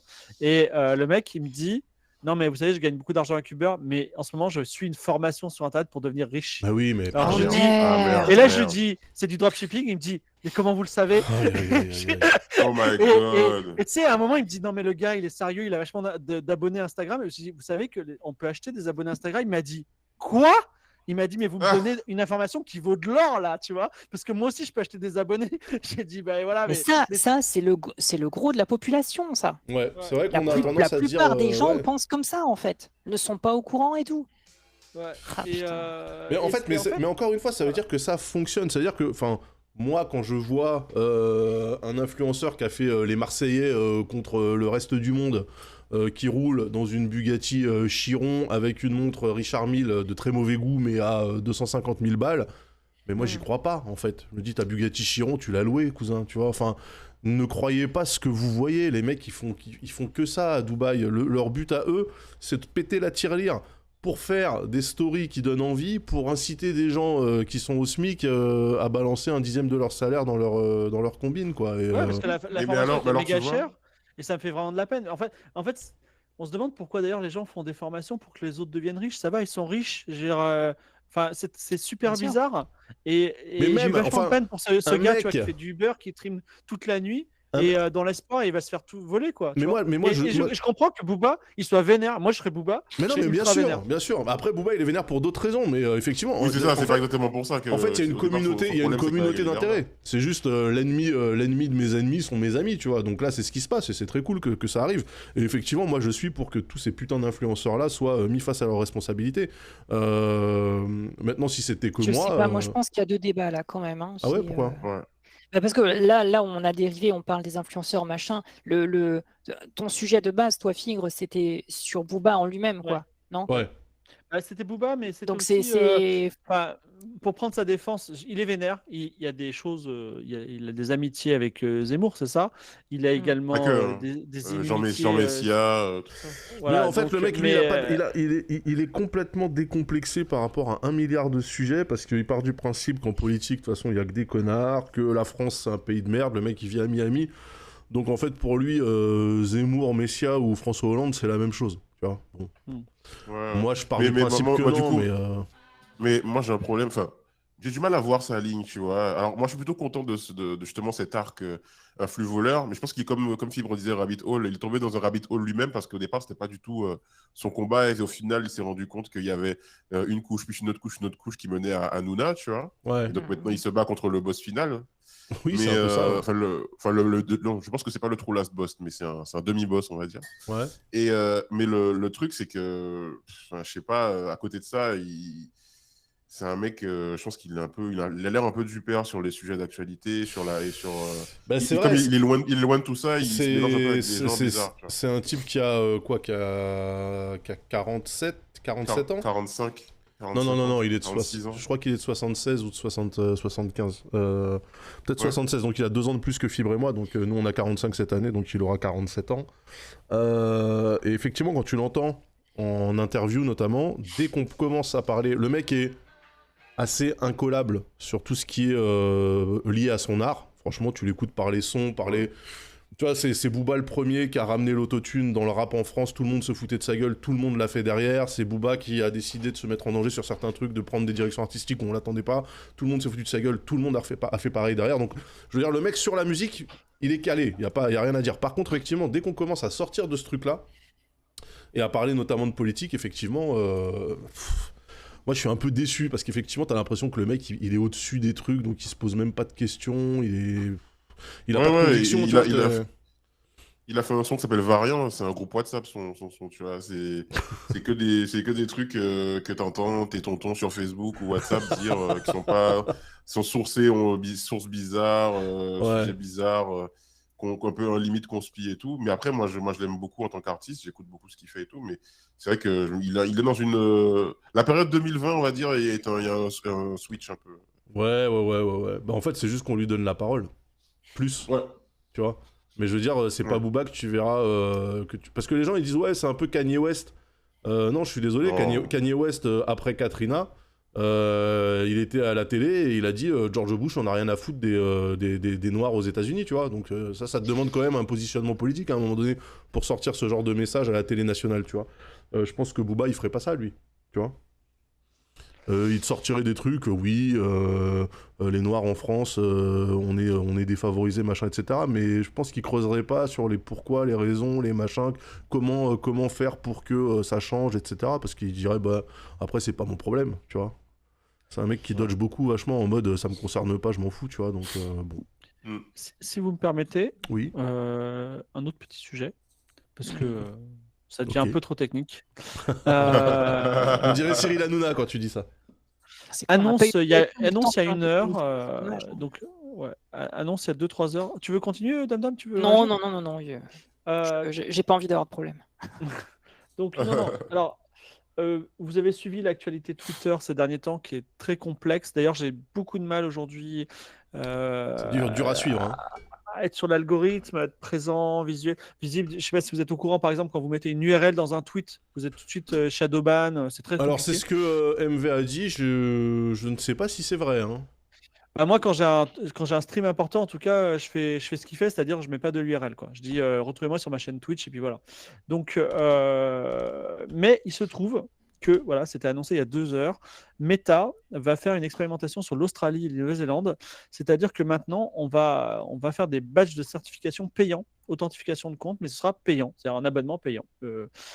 Comme sur Twitter, c'est-à-dire finalement Elon Musk qui a forcé comme un forceur, même violent, qui a gêné tout le monde, il y a même eu cette phase absolument incroyable où il était présent partout, ces disant l'algorithme était cassé, etc. Il y a eu, enfin, tas d'histoires dessus. Finalement, il a imposé un business model dont personne ne veut, mais que certaines personnes ont adopté, et que Meta va suivre, parce que Meta, ils sont un peu en perdition aussi. Je vous pose déjà, pour commencer, une petite question mignonne. Est-ce que vous paierez pour être certifié ou pas? Bah non. Bien sûr que non. Alors, je vais... Sur Twitter, là, tu dis, ouais, du coup? Ouais, Twitter Non, ou non. Instagram, Non. Facebook? Non. Non, En fait, non, ça je enlève l'intérêt de la certification. Enfin, je vois pas le... Ok. Alors, maintenant, moi, je suis sur le point de payer. Je vous dis pourquoi. Parce non. que, en gros, les gens qui ont Twitter Blue ont plus de chances d'être visibles que les gens qui n'ont pas Twitter Blue. C'est-à-dire qu'aujourd'hui, un gars qui est abonné à Fibre Tigre, il va pas pouvoir lire du Fibre Tigre de temps en temps, même si j'ai posté. Et moi, ça me fait chier. Et s'il y a besoin que je paye, malheureusement... Mais oui, mais en fait, justement, c'est pour ça qu'il le fait. Donc il faut justement le laisser dans sa merde et puis qu'il retire son truc, là. Enfin... Mais tu as trop de gens qui ont 200 abonnés ou 30 abonnés et 800 following, là, tous les consultants en IT de merde qui percent jamais, qui vont payer comme des veaux pour pouvoir que leur... Déjà qui sponsorisent des tweets de merde. Alors là, je peux te dire si c'est un abonnement, et eux, c'est une bonne affaire. Au lieu de sponsoriser un tweet, ils vont payer un abonnement à 9 €, tu vois. 9 € en plus, putain, c'est plus cher qu'avant. Moi, j'en sais rien. Mais... Ouais, et donc, en fait, c'est quoi la question? Est-ce que tu penses que ces consultants en IT de merde avec 800 following et 200 followers, est-ce que tu crois que le fait de payer Twitter Blue, ça va rendre leur tweet intéressant? Non, je pense que tout le monde s'en bat les couilles. Mais ça rendra pas leur tweet intéressant, mais ils seront visibles, c'est ça? Mais ils seront visibles. Et ça Mais fait moi, du je reach. l'ai- mais- Les ouais, marques, mais- elles veulent des chiffres. Exactement. Combien tu fais de reach, hein? Oui, mais Un mais- Fibrotique, j'ai très envie de sponsoriser ton putain de jeu de rôle, là. Alors, t'as fait Exactement. combien de reach ce mois-ci? Mais Hein? pas plus tard que cet après-midi, j'ai dû faire des print screens des analytics Twitter, tu vois. Mais bien Et là, je me sûr. suis dit, en vrai, si c'est que 9 € et je peux multiplier ces chiffres par 2, et moi, je gagne 2000 € derrière, tu vois. Et ben Ouais, voilà. c'est Et ouf. ben exactement. Et c'est mauvais- précisément la mauvaise logique idée. qu'ils veulent que tu Et prennes. ouais. Ouais, mais le problème, c'est qu'en fait, en faisant ça, vous renforcez un modèle économique qui pue la merde, qui est Ah, de justement ouf. fait bien de sûr. reach et de badge à la con. Et en fait, pour moi, on va se perdre, tu vois. Donc, Et surtout, ils vont retirer de plus en plus de fonctionnalités gratuites pour les rentrer dans leur putain de truc. ah ouais, non, de moi je souscription. paye pas. Là, ils ont retiré la double facteur d'authentification sur Twitter. Demain, ce sera peut-être, tu pourras plus faire de sauvegarder des tweets en signé. Non, alors parce que attention, ce la sera dans- double authente par SMS, ils ont retiré. Hein. Oui, c'est ça, c'est un SMS. mais Ouais, là, c'est pas un bon utile, move c'est- quand même. Hein. Bah C'était non, mais hyper utile, il tu reste la double authente avec des applications genre OT ou n'importe quoi. Moi, Ouais, j'utilise mais moi, ça. par SMS, c'était hyper utile pour moi parce que moi, j'ai pas envie de mettre une application supplémentaire et ça marchait très bien et je fonctionnais comme ça, tu vois. Ok, Non, moi, mais je sais pas, surtout, j'ai jamais on activé on passe ce... à un modèle bienveillant, un modèle qui dit écoute, j'ai pas envie de gérer ta sécurité sur mon appli, quoi. C'est un peu bizarroïde. Non, À la limite, c'est un c'est truc pas ce de qu'ils pauvre, disent. tu Hein. vois. C'est Mais, pas ce qu'ils disent. Ils disent j'ai pas envie de gérer ta sécurité sur un truc qui de toute façon n'est pas sécurisé parce que les SMS on sait que c'est de la merde. Par contre, si tu utilises une appli de double authente qui est gratuite et qui se set up littéralement en 12 secondes, moi c'est la même appli qui est utilisée à la fois pour Twitch, Twitter, même sur mon NAS quand je me connecte depuis l'extérieur, etc. C'est la même appli, ça te génère un token, tu vois, comme SteamGuard et tous ces trucs-là. Franchement, ça marche quoi. De toute façon, Et c'est je le sais pas turfu, donc moi je vous conseille de passer là-dessus. Mais Et, là, vous avez- Ouais, pardon. Non, vous avez vu ce chiffre hallucinant de 3%, enfin même je crois que c'est 2,8% des utilisateurs Twitter utilisent la double authentification, quelle qu'elle Sérieux? soit. Vous vous rendez compte? Putain. C'est pas moins de beaucoup, 3% des gens font de la double authentification sur Twitter. C'est Non, mais en fait, démentiel, quoi. nous, on vit un peu de ça, c'est important pour nous, mais il y a vraiment beaucoup de gens qui n'en ont rien à branler de Twitter. C'est vrai, Ouais, tous bien ces sûr, mais comptes qui bon. ont zéro abonnement et qui sont là juste pour lire les Bien tweets du sûr. Figaro, quoi. Bien sûr, bien sûr. Donc, bien sûr. Ouais, mais tu vois, imaginons, je crée un compte sur un random site web parce que j'ai besoin d'une info ou un produit que je peux pas acheter ailleurs. Même si le site, j'en ai rien à foutre, si je vois que dans les options du site, on peut activer de la double authentification, je le mets partout. c'est marrant, ça. Ouais. C'est Moi, vraiment. pour mes réseaux sociaux où j'ai vraiment mes trucs privés, perso, de la vie et tout, il y a la double authent partout. Après, pour aller créer un compte sur Le Monde ou pourquoi, je l'ai pas, tu vois. Mais Bah, là, Instagram, par Twitter, exemple, Facebook. Mais sinon, tu passes par qualité. Google Authenticator et ça revient au même en fait. Ouais, ouais. Bah, là, par exemple, effet pervers, qualité, on a perdu on a perdu notre double authente sur iTunes, Apple Podcast, Apple là. Podcast. Et Ouais. ben, impossible de retrouver notre compte. on est Bézax, on l'a oublié. Non, On c'est n'a plus pas de ça. questions de sécurité, on n'a plus rien. C'est que les questions de sécurité, en fait, personne n'est capable d'y répondre. C'est surtout ça le problème, tu vois. J'en ai aucun souvenir. Prouvez que c'est bien Mais bon. vous. Qui était votre professeur, machin? Bah, j'en sais rien, moi, tu vois.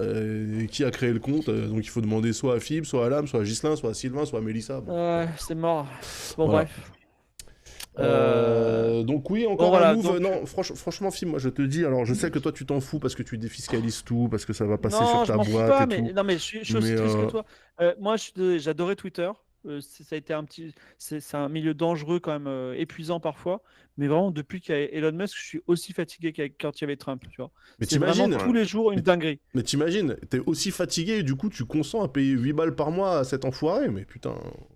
C'est-à-dire, le mec, ça marche, sa technique de sap là, qui consiste vraiment à vous sucer l'énergie vitale, elle fonctionne puisqu'à la fin vous payez pour avoir la paix, c'est quand même incroyable. Non, mais comme l'a dit Damdam, c'est une pyramide de Ponzi. C'est-à-dire que nous, il nous prend 9 euros et moi, après, je peux être visible et pour prendre, je sais pas, 2000 euros à une agence de com pour son EPSP. Tu vois, c'est vraiment Ouais, mais c'est la pyramide de Ponzi, quoi. je sais pas si vous avez, je sais pas si vous en avez parlé parce que j'ai eu une petite coupure, mais je sais pas si vous avez fait partie aussi des gens qui ont eu la limite de tweet activée par erreur par Twitter. Ah non, Bah, je l'ai pas eu ça. Alors moi C'était j'avais vu que que c'était moi, 350 moi, je vues. voulais- Samo, je sais pas ce que tu fais avec tous tes tweets, mais Moi, à un moment donné, j'ai voulu envoyer un tweet et j'ai eu une notification rouge au-dessus qui m'a dit vous avez atteint la limite de tweet pour aujourd'hui, quoi. Non mais Ah ouais. incroyable. J'ai dit quoi? Sur mon Et j'ai Discord, vu il y a des- des gens qui m'ont dit ça, ouais. Ouais, et j'ai vu des gens qui ont reçu ça aussi, qui ont mis la capture d'écran et tout. Et en fait, ils ont testé par erreur, soi-disant, mais à mon avis, c'était juste pour un soft. Mais pour- non, moi je l'avais vu. c'est un truc, quoi. Moi je l'avais vu comme activé. Il y a que les gens qui ont Twitter Blue qui peuvent. Et là, à la limite, je me dis, ok, ça c'est une raison Mais, de passer. non, C'est de c'est faire. pas normal. Bah, c'est complètement pas normal. Mais le site, c'est une entreprise privée. Ils font ce qu'ils veulent en fait. Il y a personne qui a dit que Twitter ça devait être remboursé par la Sécu et que tout le monde pouvait y parler librement. Si demain le mec il dit, moi vous savez quoi, tous les gars qui habitent dans la banlieue nord de Paris, je veux plus qu'ils existent sur mon réseau, bah ils peuvent le faire en fait, tu vois. Non, mais bien sûr, mais dans ce cas-là, ils peuvent tout faire. Et dans ce Bah cas-là, oui, même mais c'est ça, mais Twitter c'est- Blue, mais une c'est- bonne- mais c'est oui, ça, le problème. mais tu viens de dire tout à l'heure que Twitter Blue, c'était pas Eh bien. bah oui, mais parce que mal Twitter Blue payé. ça joue sur l'algo. En fait, c'est pas des règles, tu vois, c'est pas des règles à l'entrée, genre si tu payes, tu peux faire 3000 tweets, si tu payes pas, t'en fais 300, tu vois. Là, c'est Twitter Blue, c'est l'algo, c'est une boîte noire, et avec Twitter Blue, bah, elle est toujours aussi noire, mais t'inquiète, ça va te favoriser. Là, c'est dégueulasse, enfin, tu vois. Par contre, une barrière claire qui dit si tu payes pas, tu vois, c'est comme en fait, ça va être comme les articles sur certains sites de presse, en fait. Il reste 75% de l'article à lire. Bon, bah ok. C'est le il y a paywall, quoi. Il y a Mister Moses dans le chat qui dit si c'est comme ça, t'as qu'à acheter des followers, tu vois. Alors c'est marrant parce que déjà, il y a des gens qui achètent des followers. Il y a Déjà. aussi des gens qui achètent des viewers sur Twitch, par exemple. Moi, je sais plus qui si s'en ça cachent- se fait autant. qui s'en cachent On pas peut acheter forcément. des Ouais. viewers live. En fait, l'idée, c'est de pas te faire prendre, tu vois, c'est pas te faire prendre. Et le problème sur Twitter, c'est que tu te fais prendre par tes vrais viewers. Tu vois, les vrais viewers, ils vont voir tout de suite que tu es un tocard qui a acheté 200 000 followers, tu vois. Donc, c'est compliqué de bien gérer. Mais en vrai, si on pouvait le faire ni vu ni connu, ça passerait. Et la meilleure preuve, c'est Instagram. Instagram, il y a beaucoup de comptes aujourd'hui qui sont shadowban parce qu'on s'est aperçu qu'il y avait. Mais il y a beaucoup de gens qui ont fait fortune avec les faux followers. Et c'est d'ailleurs une les bonne façon à un followers. moment. Il y a quelques mois, si tu voulais couler ton concurrent, tu fais simplement lui acheter des followers sur Instagram. Comme ça, il était shadowban. Tu vois, c'est très paradoxal. C'est quand même une Mais, vision. Aujourd'hui, ça a changé. C'est plus le nombre de followers qui compte, c'est le reach. De toute façon. Non, c'est l'engagement. Ouais, l'engagement, pardon, pas l'engagement.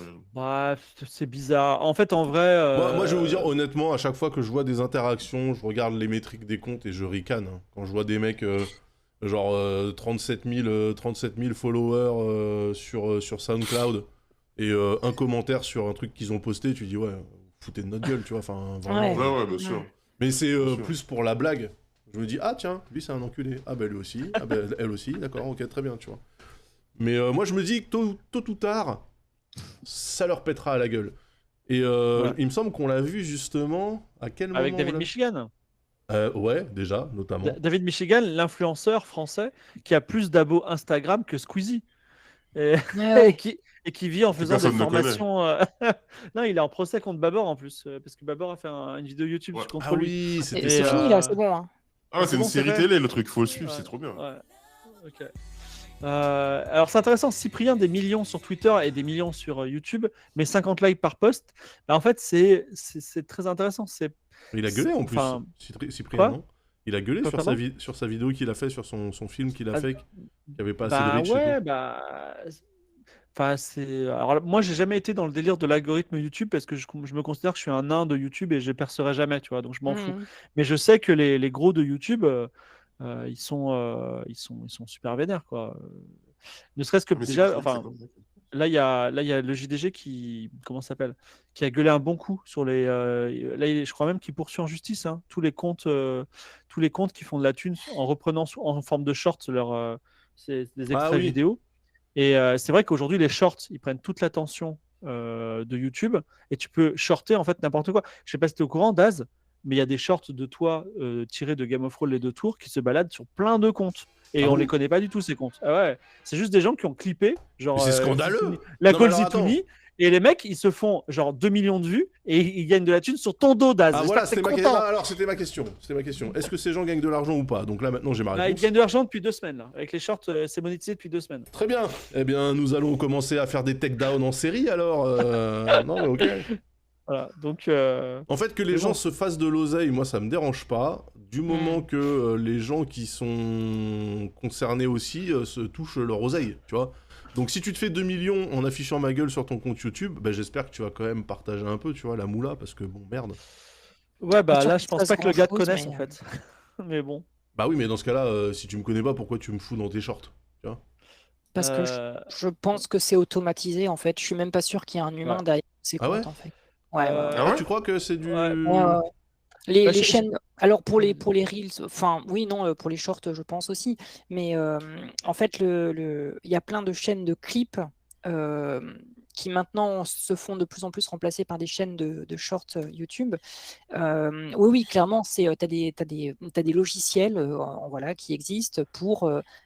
Tu dis quelle chaîne, en fait, par exemple, ça va poster, si c'est quelqu'un qui stream 5 fois par semaine, ça va directement prendre les 3 clips les plus vus du jour et ça va directement les uploader sur une chaîne YouTube avec directement un texte en description, directement ouais. plein de mots-clés. Et en fait, C'est à partir du incroyable. moment où un truc est paramétré, il n'y a même pas d'humain derrière, en fait. Ouais. Alors j'ai pire que ça. Aujourd'hui, Dame, j'ai reçu une pub. Tu as dû la recevoir, je pense, parce qu'il spam tout le monde. Spikes.gg. C'est un module Twitch que tu rajoutes avec de l'IA derrière. Et en Ouais. gros, quand tu es en train de faire ton stream, il trouve les moments où il y a des pics d'audience et des pics où les gens s'énervent sur le chat. Ils le Mhm. clippent et ils en font un short immédiatement. C'est-à-dire c'est qu'en ouf. gros, tu n'as même plus d'humain. Tu vois, il Ouais, détecte ouais. automatiquement le moment Et qui va être c'est cool. dingue. Ouais. Mhm. Et c'est Mais, trop bien en fait. Merci pour le Bah... truc. bah ouais, je sais pas ce que ça vaut, j'ai pas donné suite au truc, mais voilà, on en est quoi. Donc bon. Mhm. Voilà, c'est pas le dernier sujet, mais je suis un petit peu fatigué. Je voulais parler de ChatGPT. Donc Oui. ChatGPT, ça a été un peu genre le début de la hype. Tout le monde a dit c'est trop bien. On a commencé à faire nos devoirs avec ChatGPT, tu vois, il y a eu des pics. Puis il y a eu les 2 présentations sur Bing et sur Bard là, de Google. Ouais. Et puis depuis, on dit ouais, bof, pas si top. Et j'ai l'impression que là, les gens s'en foutent maintenant. C'est genre, Non, on non. a tous voulu que ce soit le Père Noël qui nous apporte des cadeaux, et puis on dit bon, bah c'est juste ChatGPT. Bah non, mais je pense que les gens ils commencent à comprendre les limites. Tu sais, à chaque fois ils présentent tout ce qui touche à l'IA, c'est toujours présenté comme un truc magique, machin et tout. Regardez, c'est incroyable, machin. Et en fait, tu te rends compte que bah non, ça marche moyennement et Je pense qu'on en est à ce niveau-là, quoi. Après, j'ai pas... je crois que Bing, enfin Microsoft, du coup, qui a acheté OpenAI, qui est à l'origine de ChatGPT, je crois que eux, leur truc avec Bing, ils ont fait vraiment un machin evil, quoi, tu vois. Genre, il n'y a pas tous les safeguards que tu peux avoir sur ChatGPT, parce que ChatGPT, quand tu te connectes dessus, ils te disent bien, attention, c'est pour du test, pardon, attention, les réponses que l'IA va vous donner ne veulent pas dire que c'est la réalité vraie, machin, etc. Attention, le set de données qui est utilisé par l'IA date de 2021, blablabli, enfin, tu vois, il y a plein de disclaimers comme ça. Alors que je crois que Bing, ils ont activé en temps réel sur Internet live, enfin, ils ont fait un truc de connard, quoi, chez Microsoft. Bah, je suis un peu jaloux, il y a Clodomir, il n'y a pas Fibre Tigre, tu vois, donc ça m'énerve. Comment ça, il y a Clodomir, il n'y a pas Fibre Tigre? Bah, tu dis c'est qui Clodomir et il te sort ta bio, quoi. Ouais, il me sort ma bio en disant que je m'appelle Yvan Attal, je le sais, je l'ai fait. Bon, donc, mais bon. Par contre, ce que je ressens dans ChatGPT, c'est que j'ai l'impression que c'est vraiment un enfant qui grandit. C'est-à-dire qu'il y a 2 ans, quand j'ai posé une question, j'avais l'impression que c'était un enfant de 3 ans qui te répondait, tu vois. Et là, j'ai l'impression que c'est un enfant de 7 ans, tu vois, qui te répond. Et je me demande s'il va y avoir un plafond de verre, tu vois. Si à un moment, ce sera un vrai adulte, on pourra vraiment lui parler. Non, ce qui est marrant, c'est qu'effectivement... Alors, moi, j'utilise au quotidien... Pardon, vas-y. Non, vas-y, Samora, vas-y. Moi, j'utilise au quotidien ChatGPT depuis... ça va faire... quand j'étais en Guadeloupe, donc depuis janvier. Parce que je développe... j'écris des trucs et j'ai besoin d'un aide d'écriture. Je me suis rendu compte que j'arrive pas à écrire tout seul, j'aime pas écrire tout seul. Et j'ai besoin d'avoir du ping-pong. D'avoir qu'on me pose des questions, que je réponde à des questions pour m'aider à sortir les trucs. Et en fait, quand je trouve que ça marche bien quand tu n'attends pas qu'il t'écrive un truc en entier, tu vois. Mais qui plutôt analyse ce que tu as écrit et qui te pose des questions. Oui, sur la base de quoi Ben, en fait, je lui envoie moi ce que j'ai écrit, donc des éléments de lore. Et lui, plutôt, ChatGPT va plutôt être en mode... mais si ce personnage était le père de ce personnage, ça pourrait impliquer ça, qu'est-ce que tu en penses? Oui, mais est-ce que tu n'as pas peur vachement bien. Est-ce que tu n'as pas peur en fait qu'en faisant ça, parce que ChatGPT du coup utilise des données sur lesquelles on l'a entraîné, est-ce que tu n'as pas peur qu'en fait il normalise ton écriture et qu'il te fasse ressembler, ou il standardise ton écriture et qu'il fasse ressembler ce que tu écris à n'importe quel autre truc que tout le monde écrit? Je sais pas. Enfin, peut-être que ça sera ça l'outcome. Hein. Peut-être que ça sera ça. En tout cas, pour le moment, moi, en tant qu'utilisateur, je suis assez satisfait parce que ça m'a aidé vraiment à sortir des choses de moi que j'arrivais pas à sortir tout seul. Et comme j'ai du mal à aller voir les gens pour leur demander, tu peux lire mon truc et me donner ton avis? Non, ça fait chier de faire ça. Et ça fait chier les gens. Mais ChatGPT, il me dit pas, ça le fait chier, tu vois. Mais est-ce que tu as essayé de lui poser 2 fois la même question pour voir si tu as 2 fois la même réponse? Parce que moi, j'ai quand même l'impression que c'est un peu de l'enculade. Ah, d'accord. Ouais. Alors ça, par exemple, effectivement, il n'a pas toujours la même réponse, mais il garde le fond. C'est-à-dire qu'elle n'est pas rédigée de la même manière. Ah oui, mais ça veut dire la même chose. Il dit pas tout et son contraire avec la même... Non. Okay. Par contre, il y a des trucs qu'il ne comprend pas. Par exemple, un personnage est le fils d'un des personnages, et il n'arrête pas de me le dire que c'est son ami, tu vois. Et je dis non, mais c'est son fils. Et il y a des fois des trucs qui ne captent pas, je ne sais pas pourquoi, mais en fait, il y a l'écriture des prompts qui est importante, et je me renseigne sur comment écrire les meilleurs prompts et tout. Par exemple, il faut que tu mettes ChatGPT dans un personnage. Tu ne peux pas juste poser une question comme ça. Il faut lui dire ChatGPT, tu es un auteur qui a écrit depuis 20 ans et qui donne des cours à la Sorbonne, et tu vas m'analyser ce texte. Tu vois? Ah oui.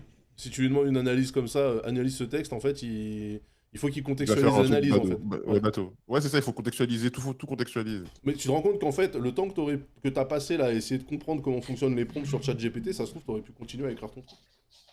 Oui, ça c'est. Oui, non, mais je ne. C'est uf quand même. Je suis d'accord avec toi, mais sur le coup, moi, c'est une expérience qui m'a aidé à ce moment-là, tu vois. Je dis pas que si à chaque fois je le ferais, mais. Bon. J'ai une limite à ChatGPT récente. Vas-y. Très récente, ça date d'il y a 2 jours. Je suis sur un jeu là en ce moment qui s'appelle Like a Dragon Ishin. Et Like a Dragon se passe à l'ère Edo, donc milieu du 19e siècle au Japon. La monnaie en vigueur est le ryo. Ah. Et en fait, sur le chat, au début du jeu, je disais aux gens, ça serait marrant qu'on connaisse la transcription, enfin la conversion entre le ryo de 1867 comparé, tenant compte de l'inflation, tenant compte en euros de 2023. Wow. Il se trouve que cette information n'est pas sur Internet. Il faut vraiment faire beaucoup de calculs et prendre en compte plusieurs paramètres. Et il y a un moment donné dans le chat, un mec qui arrive et qui dit « Ah bah ça fait tant d'euros ». Mais genre, le mec était sûr de lui. Je lui dis, oui. incroyable. Alors, et c'est quoi ta source alors? T'as vu ça où? Il fait, j'ai demandé à ChatGPT. Mais bien sûr. Putain. Alors, donc déjà, moi, j'ai éclaté de rire. Et puis, il se trouve qu'on a passé une demi-heure à faire le vrai calcul parce que le Rio est une monnaie très complexe qui a connu une déflation monstrueuse. Et c'est très dur, même les manuels scolaires japonais des fois se contredisent sur la vraie valeur du Rio en yens, et en yens de 1800 et quelques. Donc très très dur de trouver. Donc finalement, on a réussi à trouver à peu près combien c'était, et c'était absolument pas ce que ChatGPT avait. En fait, c'est ça. C'est que ChatGPT, moi, ce que je disais en rigolant sur Twitter, c'est ChatGPT, c'est un peu comme mon daron avant Internet. C'est-à-dire, tu lui poses une question, il te répond n'importe quoi, mais avec un aplomb et une façon de formuler la réponse qui te donne l'impression de lire de l'information réelle. Tu vois. Et en fait, là maintenant tu peux vérifier. Tu vois, là j'ai tapé connais-tu Fibre Tigre? Il me dit oui, Fibre Tigre est un développeur de jeux vidéo français connu pour ses jeux d'aventure textuelle, également appelé jeux de fiction interactive. Certains de ses jeux les plus connus incluent Outzer Chronicles et Antioch Scarlet Bay. Fibre Tigre a également travaillé sur des jeux éducatifs et de divertissement pour enfants, ainsi que sur des jeux pour smartphones et tablettes. Les jeux de Fibre Tigre sont souvent salués pour leur scénario captivant et leur gameplay original et ont remporté de nombreux prix et nominations dans l'industrie du jeu vidéo. Et maintenant je vais lui dire... Merci. Et maintenant je vais lui dire, Fibre Tigre... Moi, il me dit, connais-tu Fibre Tigre? Je suis pas sûr de... Bref. A-t-il une sexualité normale? Il répondra pas, il parle pas de sexe. Il parle pas de sexe, d'accord. Alors je vais dire, Fibre Tigre aime-t-il les glaives mous? Les glaives... Ah, les glaives mous. Les glaives mous. Il va se dire qu'il ne pourra pas savoir, mais que peut-être que Fibre Tigre pourrait aimer les glaives mous. Peut-être qu'il pourrait... Il réfléchit. Ah non, je ne peux pas répondre avec certitude. Aime ou non les glaives mous, car je n'ai pas accès à des informations personnelles. Alors, tu veux que je te réponde? Connais-tu Fibre Tigre? Si vous parlez de Fibre Tigre, il s'agit d'une entreprise française qui propose des repas lyophilisés pour les activités outdoor, les expéditions, les situations d'urgence. Les repas sont conçus pour être pratiques, légers, nutritifs. Ils sont préparés en France et utilisent des ingrédients naturels. Mais t'es sur la même URL que moi? Je suis sur ChatGPT. Parce que moi j'ai... Ouais, mais l'URL c'est quoi? chat.openai.com? Ouais, /chat. C'est incroyable. Les repas Fibre Tigre sont vendus en ligne et dans les magasins spécialités dans les activités outdoor en France. Et voilà. J'ai eu de la chance, mais pas moi. Moi, il m'aime pas. Mais bon, c'est pas grave, c'est la vie. C'est la vie. Et d'ailleurs, c'est la mort, puisque c'est l'heure de la reco. Avant de se dire au revoir, et je vais enfin pouvoir dormir. Parce qu'on a une énorme OPSP jeudi, Dame, avant que tu nous rejoignes dans Game of Thrones très bientôt. On te racontera ça un jour. Oh oui, tu verras, ça va être super. Mais avant ça, j'ai une OP jeudi. Vous l'avez avec entendu Daz, ici. Oui. D'ailleurs, Daz, tu te fais une petite moustache de cow-boy? C'est quoi une moustache de cow-boy? Bah, tu sais, genre, je sais pas, un truc comme ça, ou comme ça, tu vois. Mais non, mais moi, mon rôle implique pas de moustache de cow-boy, si tu vois ce que je veux dire en termes de... Je sais pas, à toi de voir. En termes de background historique, tu vois. Ok. Bon, bref, en tout cas, voilà, il y a beaucoup de travail. Bon, c'était une petite digression. Est-ce que vous avez des recos? Des recos... Bah ouais. Hein. Bah oui, bien sûr. Bon, elle est là, ma petite reco, moi. Hein. Allez, vas-y, Dame. J'en ai déjà parlé tout à l'heure, hein, mais voilà, j'aime bien le présenter comme ça. Ça, c'est le meilleur jeu du moment auquel vos streamers préférés ne joueront pas. Alors, pour quelle raison? Pour quelle raison? Parce que c'est un action RPG qui se passe à l'ère Edo au Japon, et que aussi accessible soit-il, aussi intéressant soit-il, aussi bon soit-il, et je rappelle que c'est un studio qui n'a jamais fait de merde quand même, et ben c'est un jeu qui n'a aucune communication, et c'est un jeu qui est toujours boudé. La série des Yakuza sont toujours boudés par... c'est un Yakuza, d'accord. Oui, il y a un nouveau Yakuza qui est sorti? Ouais, en fait c'est le remake de celui sorti sur PS3 en 2014. Et celui-ci se passe dans le passé en fait. Et il se passe en 1867. Et en fait, là, le jeu est sorti et en fait, tout le monde s'en fout. En fait, on est 2 ou 3 à le streamer en France. Et voilà, et putain, c'est trop bien, quoi. Les Yakuza sont déjà très bien, mais c'est vrai que c'est une série très longue, avec un scénario, énormément de personnages, beaucoup de choses peut-être un peu compliquées. C'est des histoires de mafioso et tout. Là, c'est un épisode qui se passe, c'est un stand-alone, quoi. Donc, pas besoin de faire tous les Yakuza avant de faire celui-ci. Vous pouvez très bien vous lancer dedans. Il y a 1 million de quêtes annexes, c'est drôle et sérieux à la fois, beaucoup d'autodérision, et on apprend vraiment beaucoup de choses sur l'histoire du Japon dans ce jeu. C'était le fond historique qui est vraiment très très précis et très réel, quoi. Donc voilà, n'hésitez pas, très très bon jeu, et toute la série Yakuza est sur le Game Pass, donc n'hésitez pas. Donc c'est quoi, c'est Like a Dragon Ishin? Ishin, voilà, tout à fait. Qui était déjà sorti sur PS3 il y a 9 ans, et là il vient de ressortir, il est très très bon. D'accord. Samora, qu'est-ce que tu as comme reco? Faut que je réfléchisse un petit peu. Fibre. Alors, j'ai fait. Alors, je vais encore en parler, mais j'en parlerai aussi dans le prochain quai de latéral, forcément.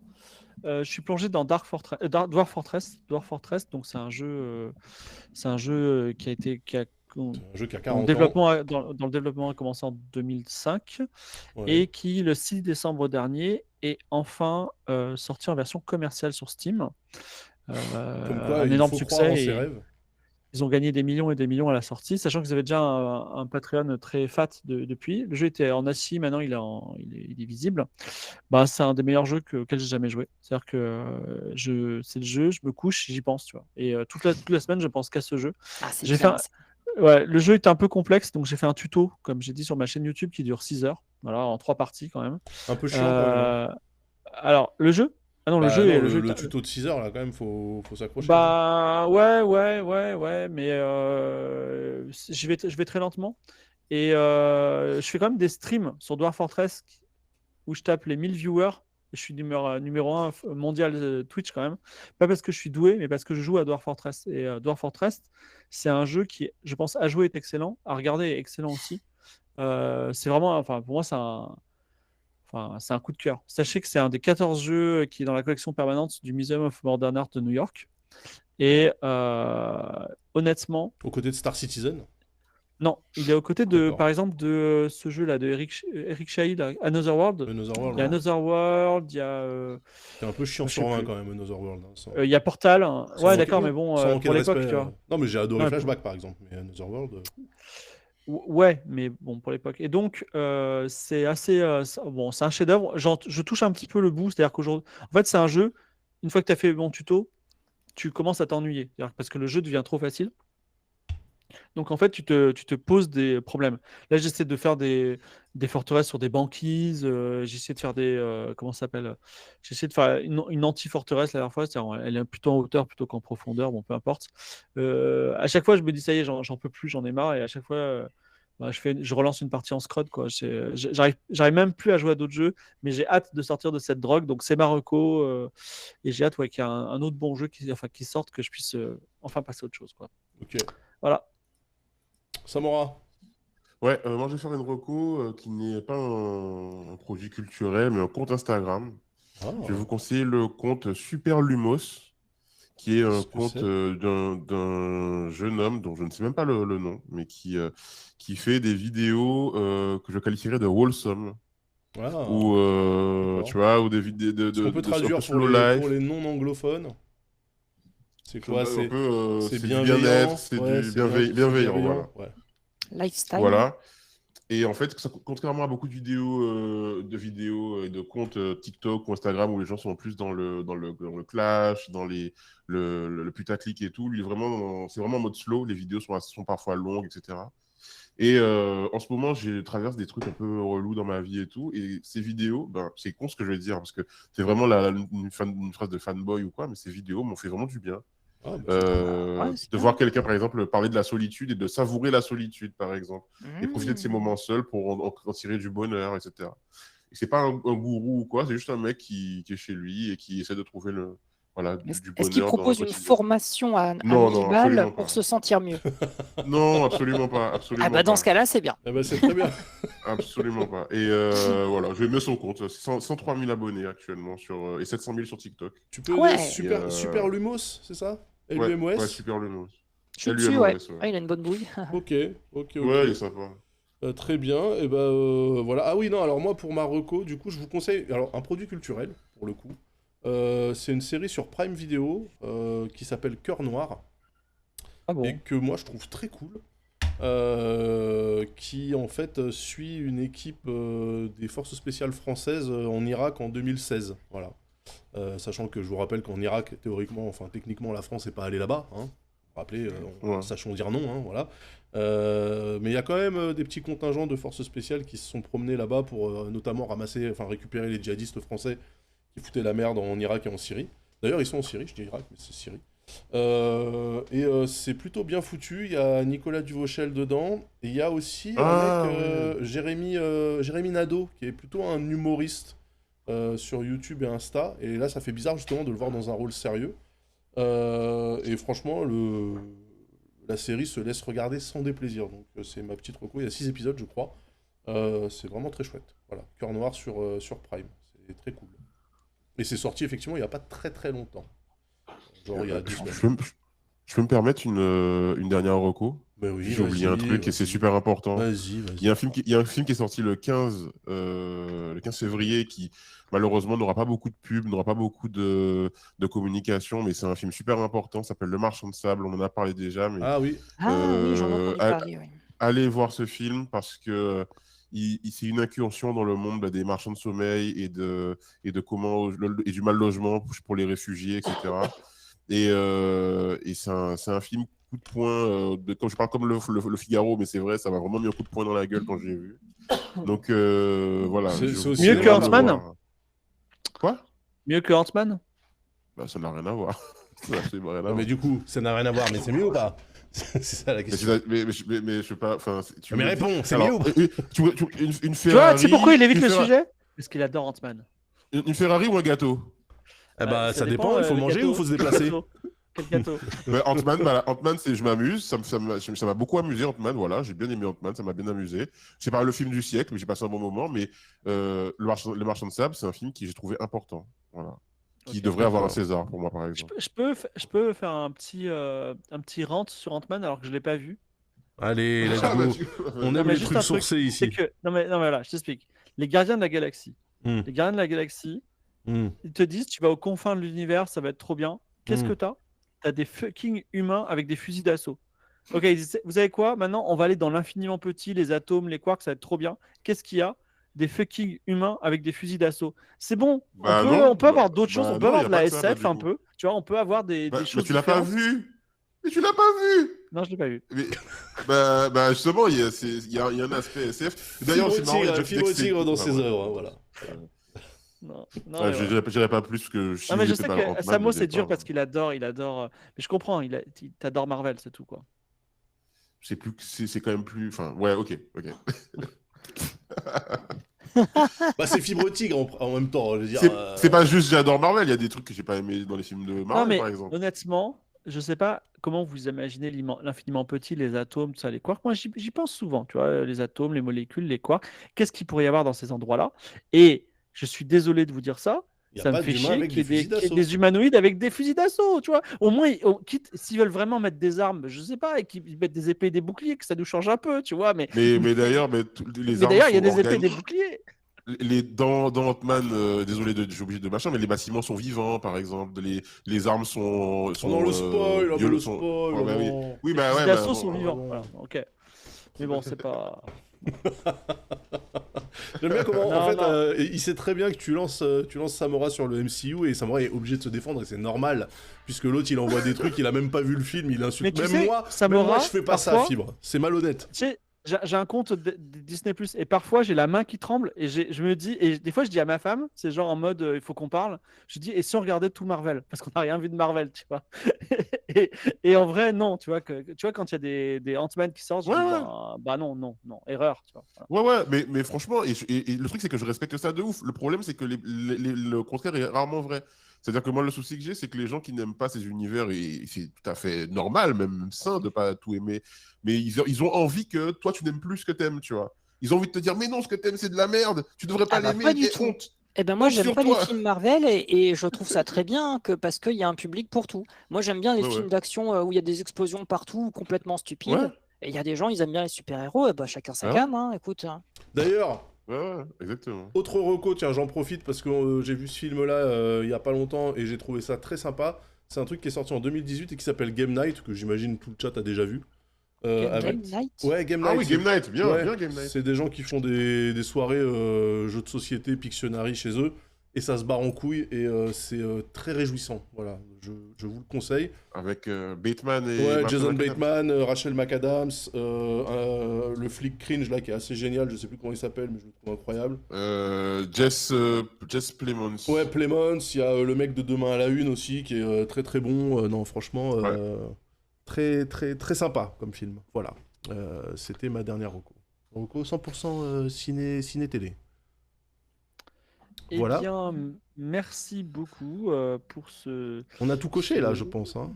Ouais, absolument Ouais. tout, même Ant-Man, j'osais pas trop en parler parce que je voulais qu'on en parle, mais voilà. Et ouais, ça me fait de la peine parce que j'aimerais bien imaginer une histoire qui se passe dans l'infiniment petit, mais bon, on en parlera peut-être un jour.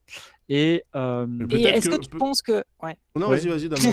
Vas-y. Est-ce que tu penses que prochain talk, tu seras moins éclaté de fatigue? Ouais, Ah non, ouais, peut-être. alors déjà, Parce que à prochain chaque talk, talk, t'es encore plus fatigué que le talk d'avant. Ça me Ah fait non, de mais la alors, peine. non, mais tu peux demander à Daz. C'est moi à partir de 22h, c'est comme si j'étais plus vivant, hein. Il est Ah, cuit, ok, là. ok. Ça fait 3 minutes qu'il est cuit, là. On a passé le... Non, mais pour les gens, en fait, j'ai un Discord et sur ce Ok. Discord, il y a un channel qui s'appelle Vie de Fibre où je raconte tout depuis, tu vois, genre je me lève, masturbation, douche, etc. Ils savent tout, tu vois. Et j'ai dit toutes mes Quoi tâches d'aujourd'hui. Masturbation. Non, mais relevez pas. Et aujourd'hui, c'était Mais vraiment une journée. ce Discord, c'est incroyable. C'était une journée très compliquée aujourd'hui. C'était une journée. Ok. J'ai passé de la colonne A à la colonne AM, tu vois, donc A Z puis A B A C. Moi, Parce je le que, redis, je le redis, ce Discord me fait flipper de ouf. Je le redis, il y a du matériau à mouvement sectaire là-dedans. Tous les gens qui sont sur ce Discord de fibre optique sont possédés par le démon.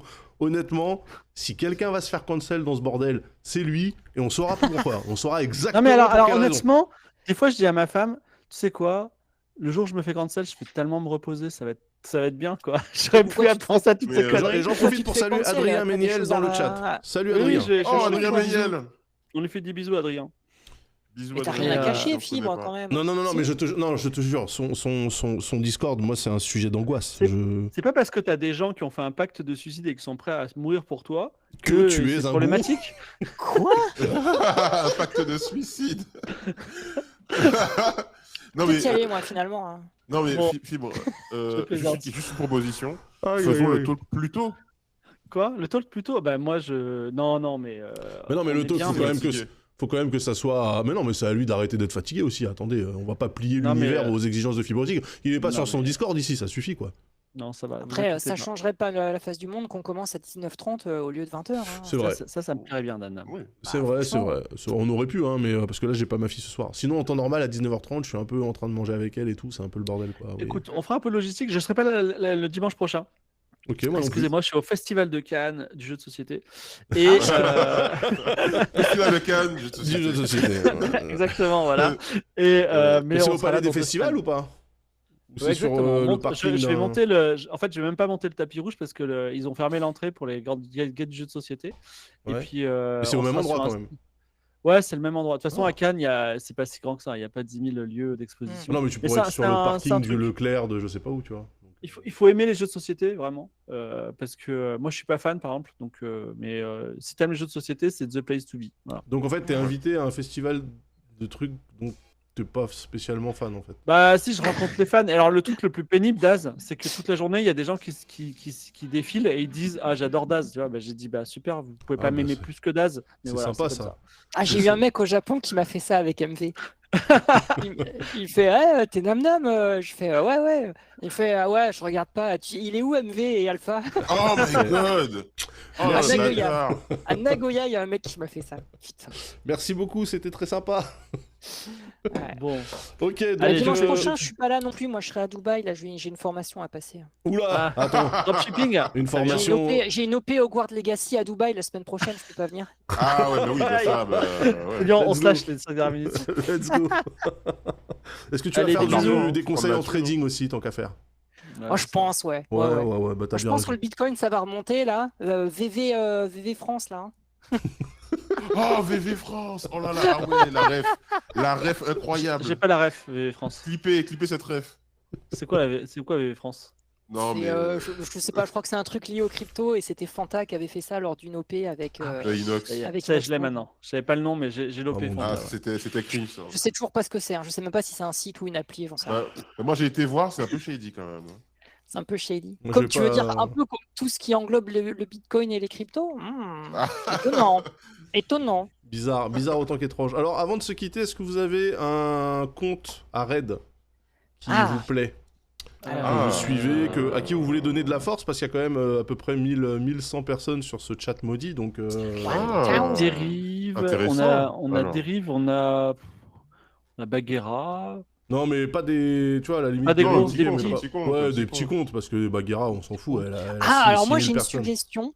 Oui. C'est un gars qui s'appelle Antistar. Et là, en Ah, fait, bien sûr, Antistar. il a Ouais, fait mais un, c'est- week- mais c'est- mais il c'est fait une un star. week-end entier sur les Ah bah Zelda oui. CDI. Mais on le connaît, Oh là là. Antistar. Allez, C'est-à-dire vas-y. Non, mais Zelda pires- CDI. les Zelda pires, CDI. voilà, les pires Zelda du monde. avec Mantistar, un il jeu est une pas il est cinématique ultra dégueulasse. connu, non? Attends, il a combien de viewers actuellement, Antistar? Ah, il a 300 viewers. Bon, bah voilà, on va lui envoyer de la force. Ah oui, il joue sur CDI, putain, bah rien que Ouais, pour c'est ça. ça. Et vraiment sur le matos original, quoi. Il a vraiment une CDI qu'il a capturée avec les jeux de Putain. base et tout, quoi. Il y a des gens qui aiment souffrir quand même, hein. Écoutez, ça part chez Antistar. Si ça peut lui éviter de se foutre en l'air en jouant à ce jeu maudit là, let's go. Très bien, il y a un programme de stream pour vous là, Fibre, Ouais. Samora, Damdam, c'est quoi? Allez hop. Ouais, jeudi soir, Mister MV OP Game of Roll. Ah ouais, je serai dedans aussi, très bien. T'as rien avant toi? Non, je vais me Ok. reposer. Ça veut dire que cette OP paye vraiment Non, très très bien. Pour tout vous dire, demain, 9h du matin, je suis à prise de sang pour voir si j'ai un diabète ou pas, parce qu'effectivement, je suis Ah. fatigué trop souvent. Voilà. Ah merde. Ok. D'accord. Bon, Non, mais merde. vous inquiétez pas. Ça se Ok, fait. bon, bah, on s'inquiète pas alors, on est plus à ça près. Force à toi, Ok. poteau. Damdam, tu stream? Ouais. Bah, Like a Dragon Ishin là, et puis potentiellement une OP vendredi sur un petit jeu Square Enix que je n'ai pas le droit de citer, donc voilà, à voir. Ok, on ne dira pas, on ne dira Petit, pas hein. ce que c'est, très bien.